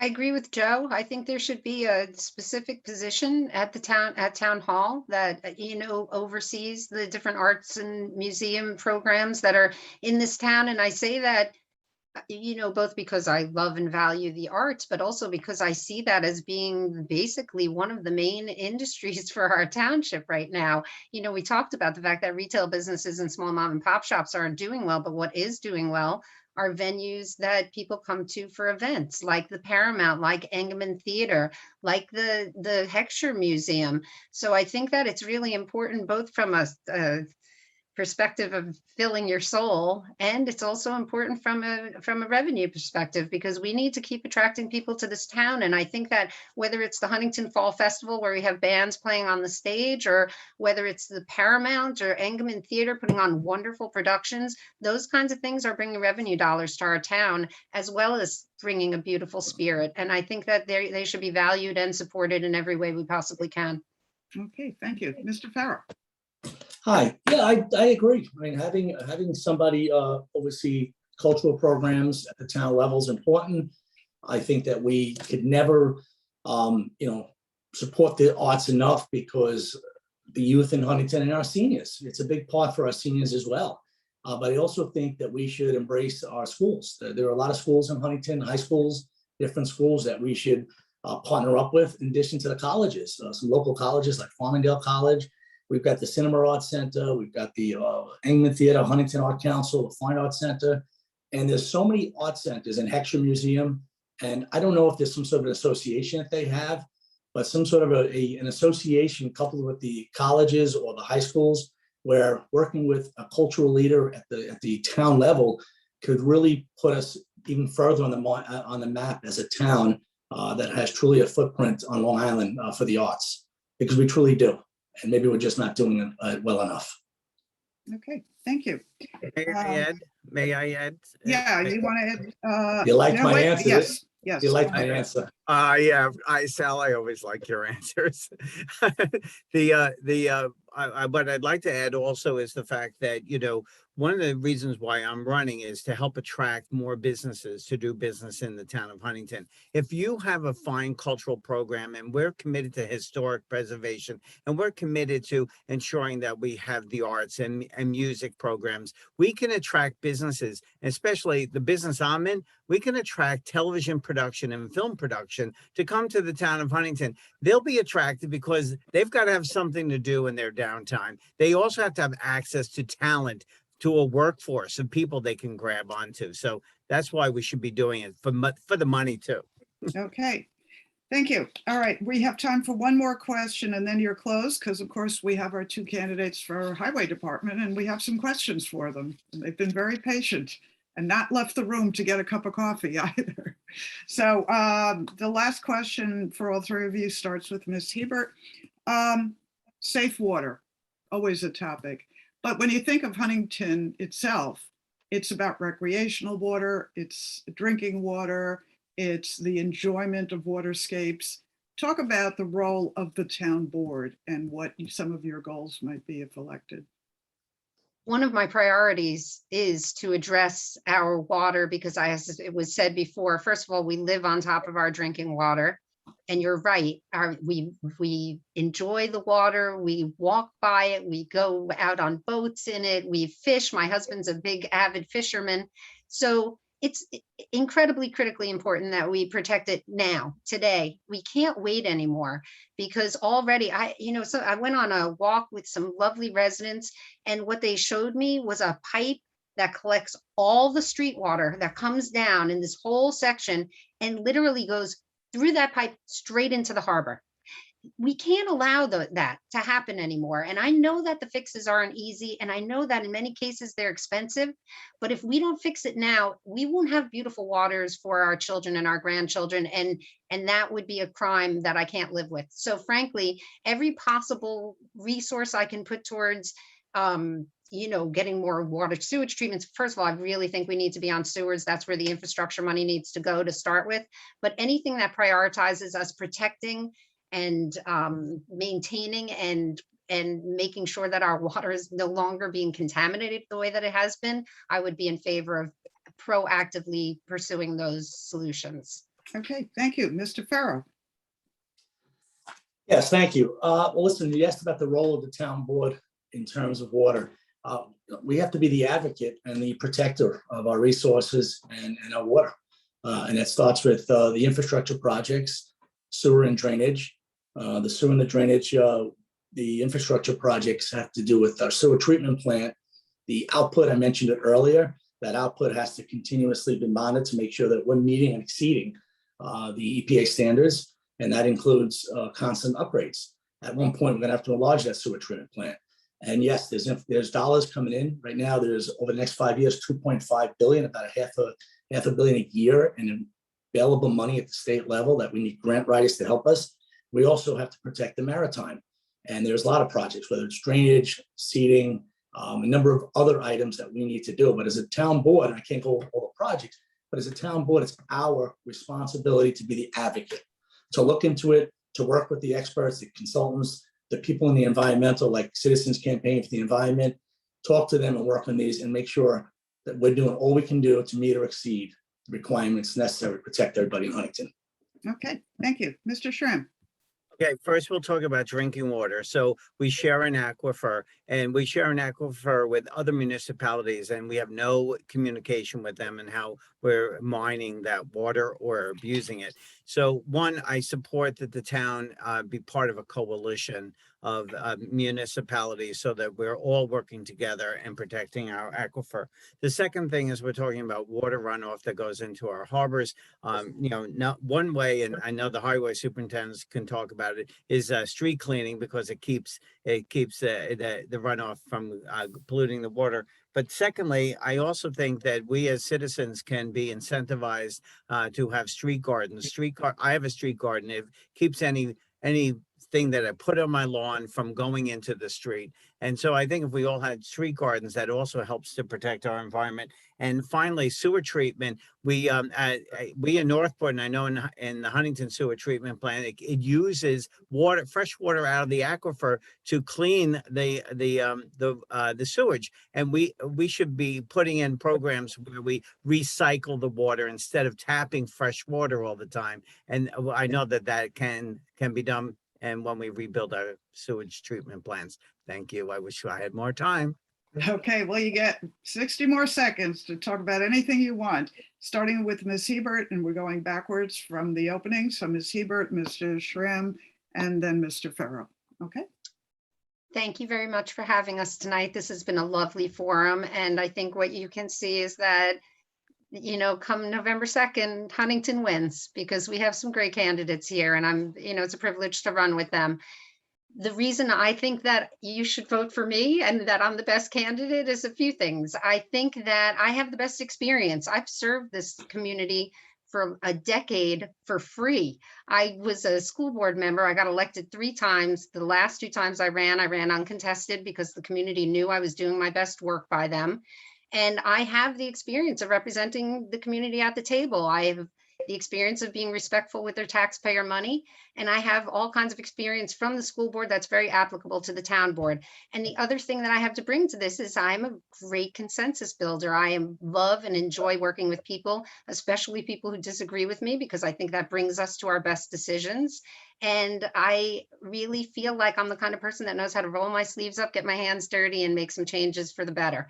So I truly hope for the opportunity to represent our wonderful community. And I appreciate you having us tonight. Thank you. Okay, thank you. Mr. Schramm.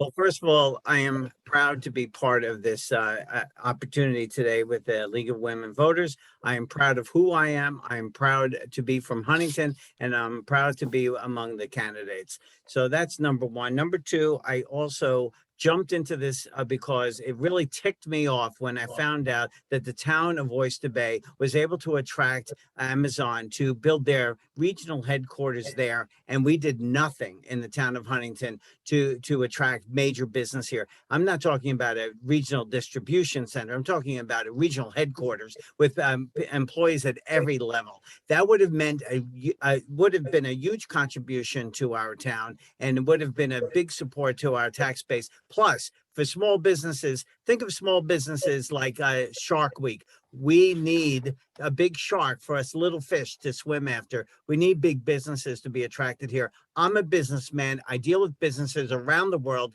and I can be very successful in helping to attract a lot of businesses to consider relocating here in the town of Huntington and bring more jobs and more revenue to our bottom line. Thank you. Mr. Farrow. Well, thank you for having this evening. This was a great forum, and I agree with my fellow candidates. This is a great group, and I do believe Huntington wins. I'm excited about this run. I've been in business for over 30 years. I'm a businessman. Like I said, I'm a fiscal conservative. I'm a job creator. I'm pro-business. I believe Huntington isn't reaching its potential when it comes to being a hub for business. I believe that we need to create more opportunities for business to be here and to have investment here in Huntington for our youth, for everyone here, okay? I've been involved in nonprofit as well. I'm on many boards, Huntington Hospital Board, Family Service League, Farmingdale College Board. In addition to all those boards, running my business, being with nonprofit, I have a unique skill set. I think it puts me in a great position to be on a town board and to give my skill set to the people of Huntington. You held it upside down. I got really confused. Do I get 5 more seconds? So bringing that skill set and that passion to this town, it's my time. It's my time to really serve public sector, to go to town of Huntington, to bring what I've done for 30-something years in serving nonprofits, being a job creator, and now bringing it to the town that I love, and bringing that civility as well. And no matter who I work with, I want to bring that civility, bring that passion, bring that energy, and help the town of Huntington exceed its potential. And I know that we can be the #1 town. Right now we are, but we can be better. I love this town. I'll never say it's #2. Thank you very much to the 3 of you for participating. And we will now move to the Highway Department. Thank you. Thank you, gentlemen and lady. I'm jumping off because I have to go to something else at 7. Please don't think I'm being rude to the highway superintendent candidates. They'll remember whose No, little box is still on the screen. I have a 7 o'clock one to go to meet the candidates. Thank you very much. Thank you. Thank you, folks. Okay. Mr. Orelli, Mr. Sorrentino, we drew the lots at the beginning, and Mr. Orelli, you came up first. And Mr. Sorrentino, since there are only 2 of you, that means you're second. And we do that in reverse at the end again. So your closing statement would be Mr. Sorrentino. Actually, Lisa, I believe I came up second. Okay, Liz, do you have that note? He's right. Yeah, okay, that's fair. That's He fair. came up second. Yeah, okay, we'll switch it. Take away what I just said. Listen to him. Okay, so Mr. Early, you will come up second now, and then you'll be the first to close, okay? Thank you. All right, and then we have several questions prepared we would like your insights on, and then we'll have 60 seconds for each of those. If you want to turn to rebut your opponent's statement, you would get 30 seconds. I keep track. You have 2 chances to do that when we do the questions too. So Mr. Sorrentino, your opening statement, please. Okay, thank you. First of all, thank you for having me this evening. I'm Andre Sorrentino. I'm running for the highway superintendent position. I've wanted to do this since the age of 16 years old. I live in Huntington with my wife, Kimberly, and I'm raising our 2 daughters, Mia and Andrea. My parents moved here in the 50s, moving from Italy in search of the American dream. They got to work right away. They opened their doors at a shoe repair shop, which is still in business. My father runs every day on Union Place in Huntington. Through the years, my father and my mom instilled the values of hard work and what it means to treat people the way you want to be treated. And that's basically what I'm looking to do back with the highway department. I would like to lift team morale, which is at an all-time low. These people are fantastic at what they do. There's so much room for growth there. If I wasn't snow plowing for Mr. Norton, I was assisting the county and the state with heavy equipment operations. Okay. Uh, You'll I have guess- to hold Okay. that thought and you Yeah, can go come ahead. back to Okay, it. no problem. Thank you. Mr. Arelli, your opening statement, please. Okay. Hi, everybody. Thank you for having me. Thank you to the League of Women Voters. I'm a lifelong resident of Huntington. My father was born in Huntington. My children were born in Huntington, and I have grandchildren born here. So I'm part of 5 generations of people who have lived in Huntington. I love Huntington. I would never leave. And I was, so as far as my background, I was an excavation and drainage contractor. My father started in the excavating business in the 1950s. I took over his business in the 1980s, and I ran it till I got elected in 2017. So what I did was build roads. I installed storm drainage. I did all the things that the highway department does. That's my background. So I've been able to bring to the highway department my knowledge and experience of 35 years of running a business, and actually about 50 years of experience in that type of an industry, to bring it to the highway department and make the highway department more efficient and effective. So that's my background. Some of the things I've been concentrating on are improving the amount of roads that we pave in a year. Also, I've concentrated on storm drainage. Thank you. Okay, thank you. So the first question now will actually start with Mr. Arelli, and again, 60 seconds for each. What do you think are the most pressing problems pertaining to the responsibility of the highway superintendent in the coming year? How do you think you can help address or solve these problems?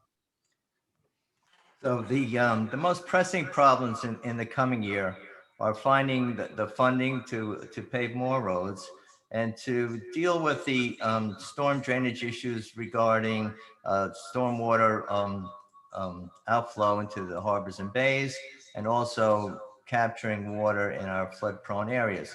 So we have been very effective already in developing drainage systems that are mitigating many flood-prone areas. In this past week alone, we have taken care of 3 flood-prone areas that were chronic and needed pumping.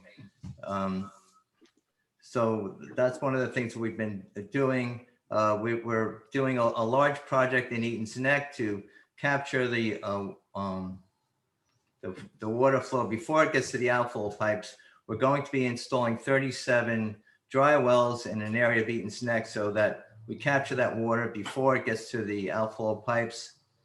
We did a project on East Shore Road in Huntington, which mitigated the flooding issue there. And also at the same time, we captured a lot of the flow out into the harbor into some dry wells. So we stopped it from going out into the harbor directly. Okay, thank you. Mr. Sorrentino, same question? Okay, I think by far the most important responsibility of the highway superintendent is to create and maintain the safe, well-organized. Currently, we have a workforce that is 2/3 of the highway budget. The cost is going to the administration. I think we can do so much more with a plan. I know there's been a plan, we have a plan, but in the last 3.5 years, I don't see the plan.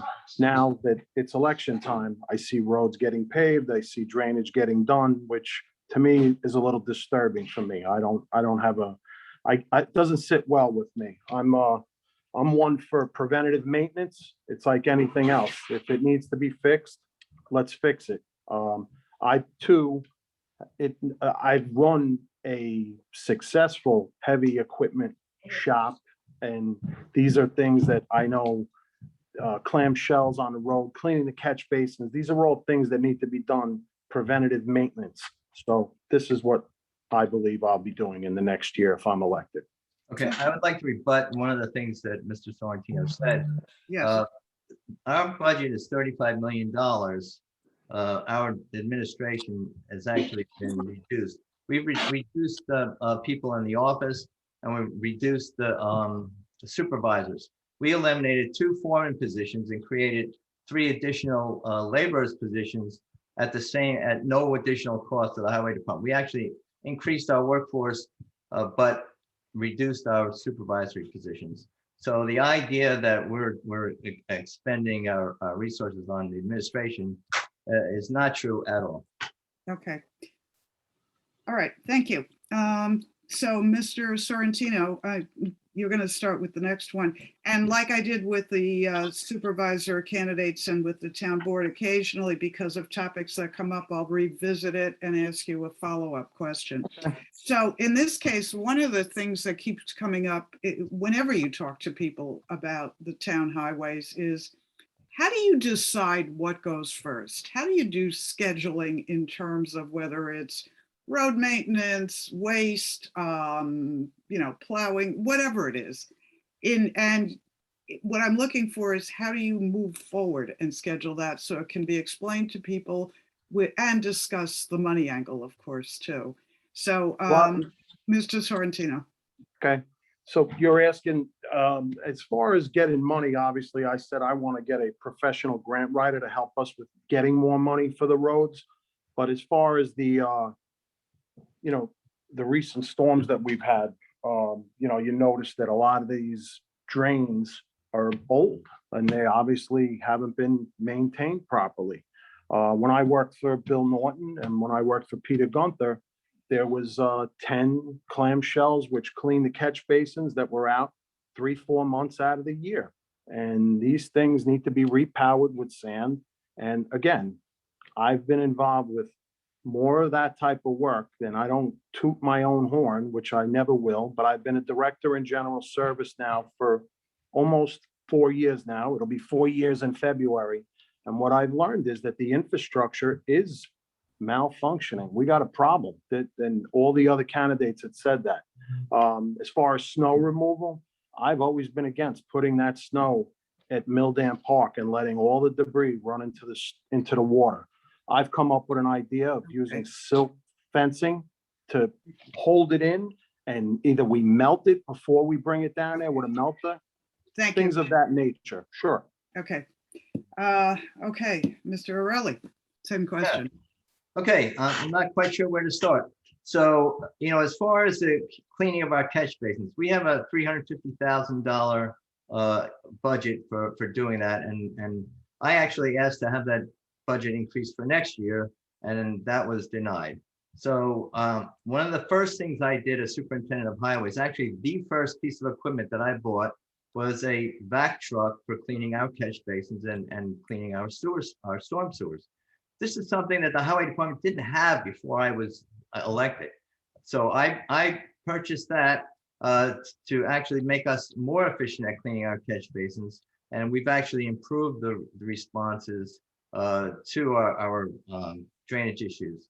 We've done tremendous work along the lines of installing drainage, and we're making great progress with that. We spend about $1 million a year on drainage, and we're being very successful with that. So as far as that goes, I forget what were the other issues. Oh, it doesn't matter.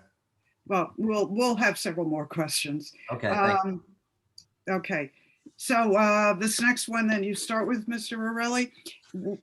Both of you have talked about catch basins and drainage. To the average homeowner or resident, it's a larger scale thing. It's about storms and storm damage. They're not aware of the details, Right. but they want to know that the highway department is doing the maintenance necessary, not just on the groundwater part, but whether it's trees, power outages. Where does the highway department's responsibility come into all of this? And what changes would you anticipate would need to be made moving forward, since we have more torrential rainstorms rather than showers and more potential flooding everywhere? Okay, so our existing our existing storm drainage systems were mostly designed to handle 2 inches of rain. So when we have a 5 or 6 inch or 7 inch rainfall, they become overwhelmed, and we have flooding, pretty much everywhere. So those incidents are very difficult to correct. So what we're doing is in the lower lying areas where the water tends to accumulate, we're adding drainage as much as we can. And that's the way to try to mitigate these flooding issues. As far as the trees go, we're doing everything we can to keep up with the trees that actually have to come down. When I got elected, we had 700 trees that were scheduled to be removed. Now we have 300 trees that are scheduled to be removed. At the same time, we dealt with Tropical Storm Isaias, where we had 1,200 trees come down, where I had to mobilize people from as far away as Pennsylvania. But there's a never-ending demand for the services of the highway department, and we never run out of work. Okay, thank you. Mr. Sorrentino, same question? As far as can you repeat the question for me? Recent storms, that one? Yeah, it's about Right. people now being faced with heavier Heavier rain, rain. but also tree damage. How does the highway department play a role in this? Well, there used to be I think there's 200,000 or so street side trees that I did a little research on that. And there used to be, I believe, 20 or 30% of those used to get cut down per year that were deemed dead, if you will. And I know in the past, they had a tremendous success evaluating the street side trees. I don't know if that program still goes in effect. I know that working closely with the power departments would be like the first thing that I do. The first thing I want to do is develop a relationship with them and get whatever dead trees are on the wires down right away.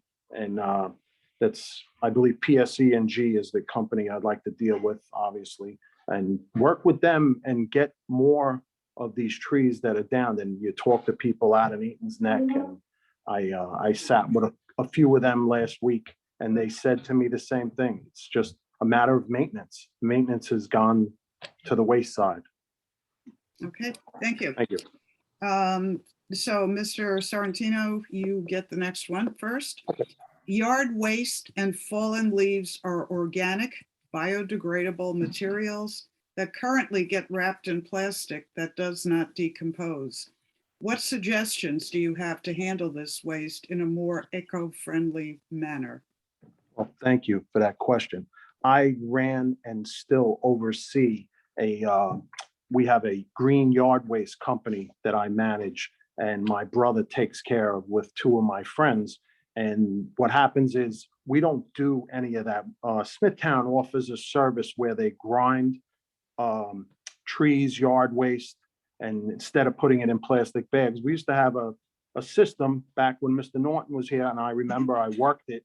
They would go down the sides of the street 1 week, 1 month out of the year, and we'd clean up all the leaves off the side of the road without plastic bags, and then they'd take it to a facility. Now, I'm certified in green yard waste removal, and I think that with the amount of men and women that we have there, with the technology that we have today, we can turn that into mulch, topsoil. There's so many things we can do, and there's so many people there that are so smart that we're not using their talents.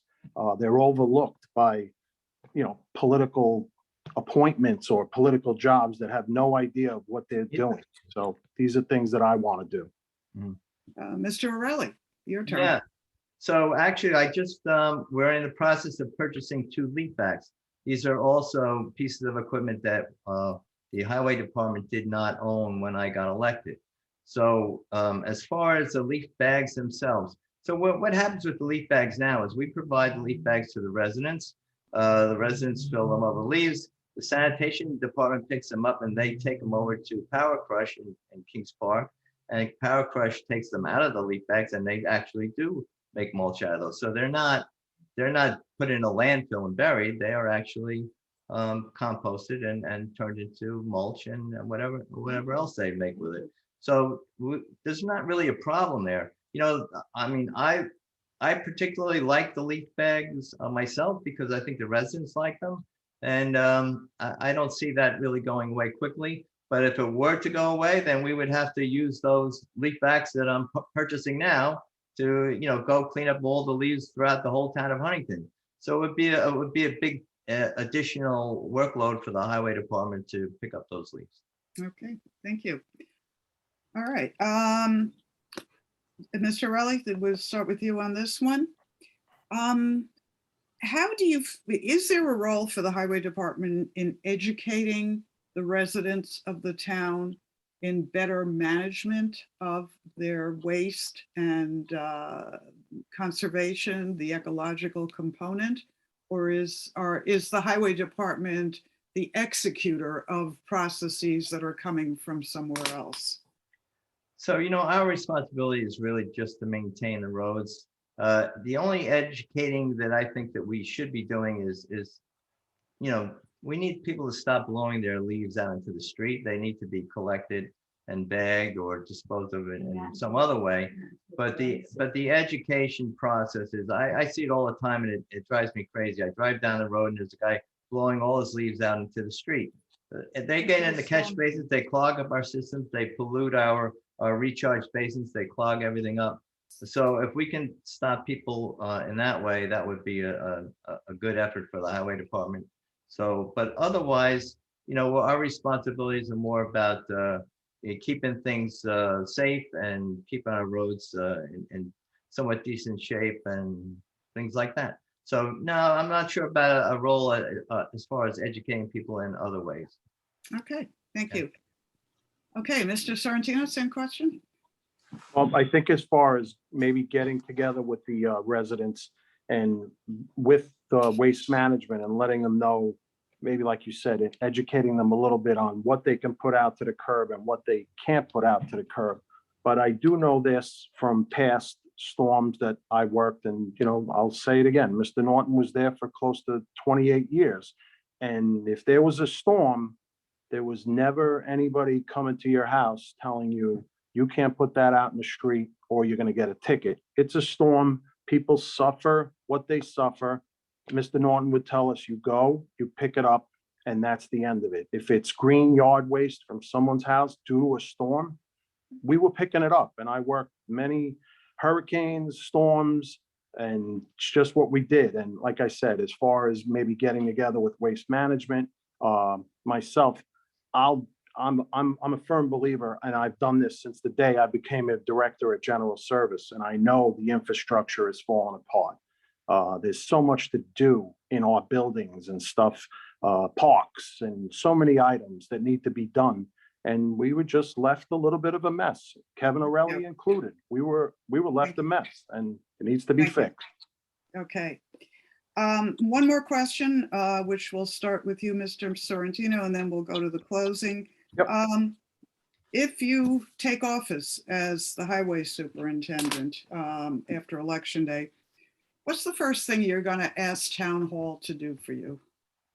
The first thing I would do is I wouldn't be opposed to joining forces with General Service, with environmental waste. And also, I think myself, if someone calls me as a director of General Service, I've never have ever once said, it's not my department. Let me see what I can do to help you. I'm here to help people. And I think people know that by now, just from what I've done with a broken infrastructure, and get back to basics and we need the money. That's correct. There's money to be had, but we have a lot of money. I believe the highway budget is 25 million from what I looked at. I could be off. It could be a little more, it could be a little less, but it's close to 25 million for 150 employees. And when you have 100 disgruntled employees working for you, that's a problem. And this is what I'm going to do. I will fight at town board meetings. I will be at every town board meeting, making sure what I do now, asking for money, and we need money to fix stuff, and that's the end of it. And that's what I'll do if I'm elected. Okay, thank you. Mr. O'Reilly, same question? So can I do a little rebuttal first? Because there were some things that Andre said were not quite correct. Yeah, you get one more rebuttal. You can do that first. Okay, thank you. 30 seconds. Andre stated that our budget was 25 million. It's really 35 million plus what we borrow in bonding. But when we borrow that money out of our budget comes paying back the old debt. So there's money is a real problem for the highway department because we've been underfunded for the last 30 years.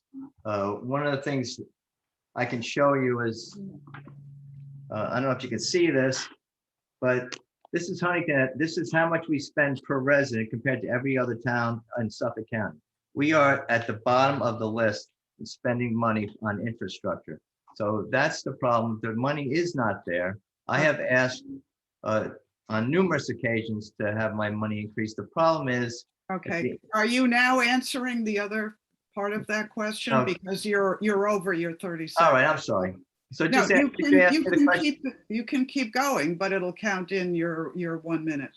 All right, just ask me the question again. I forget the question. You take over after the election. What's the Oh, first okay. thing you want from town hall? So one of the things that I've been advocating for since I got elected was an increase in the highway department budget. The highway department tax, the highway tax, so all the money that goes to the highway department comes from the highway department tax, so the highway fund. So that tax has not doubled in the last 30 years, where every other department or every other taxing entity in the town has tripled and quadrupled in the same time period. We're spending less money than any other town paving our roads. And this is one of the things that I've been championing since I got elected, trying to get more money for paving our roads in the town of Huntington. I'm happy to say that this year, because of some of my efforts and the efforts of other highway superintendents, we were able to get our CHIPS money increased. This is money from New York State. So this year we will actually be paving about 40 miles of road, which is probably almost double what historically we've been doing in a single year. So we've done a lot as far as getting more money from the state, but we need to be spending more money. The town of Babylon spends twice what Huntington spends, with 2/3 the roads. Okay, all right. For the closing statements, again, it'll be reverse order of the start. So Mr. Orelli, you get your minute for closing now, and then Mr. Sorrentino, you'll do the close after that. Okay. All right. So when I got elected, I was a businessman. I was an excavation drainage contractor, and I had never been in government before. I had never been a public servant. And one of the things that people would say to me, what is the thing that you find most surprising about being a highway superintendent? What's the difference between that and public sector? And one of the things that I really felt was I couldn't believe how gratifying it is to be a public servant and be able to solve people's problems. I've been able to tackle many projects in the town that were left neglected for as long as since 1995. There was a project in McKinley Terrace. There was a broken storm pipe that had been left unrepaired since 1995. I took on that project and got it fixed, and I can't tell you how grateful the people were that I was helping. We had another project in Cold Spring Harbor. The road was falling into the harbor. The seawall had collapsed. I was able to get that project off the ground. It had been neglected. We actually had to get a renewal of the DEC permit that had actually expired. So I took that on and got it done. So getting these projects completed is very gratifying, and that's the best part of being a highway superintendent. Okay, thank you very much. All right, Mr. Sorrentino. Sorrento, sorry. No, Sorrentino, you got it. That's Yeah. correct. Well, I'm actually a volunteer fireman commissioner. I've been there 8 years now. And when it comes to giving back to the community, I know what it is to give back, and I know what it is to help people. I've been doing it my whole life. I'm actually looking forward to, if I'm lucky enough to be elected, to working alongside these great men and women who work there, who deserve a chance, not because of political patronage, because of what they can do.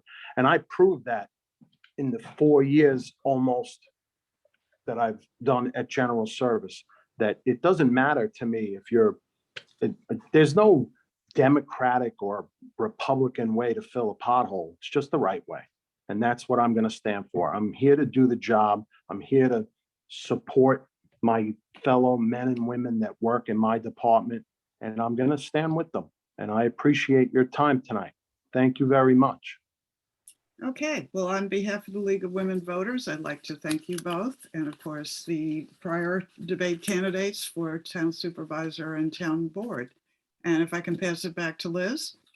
Yes, thank you, everyone. And thank you, everyone, for attending and listening to all the great information. I think we've learned a lot and will help inform us, and we'll all be voting. Tell everybody to go out and vote. Thank you all. Have a good Okay. night, Thank you very much. everyone. Thank you. Okay, Bye-bye. thank you Bye for your now. service. Bye. Okay.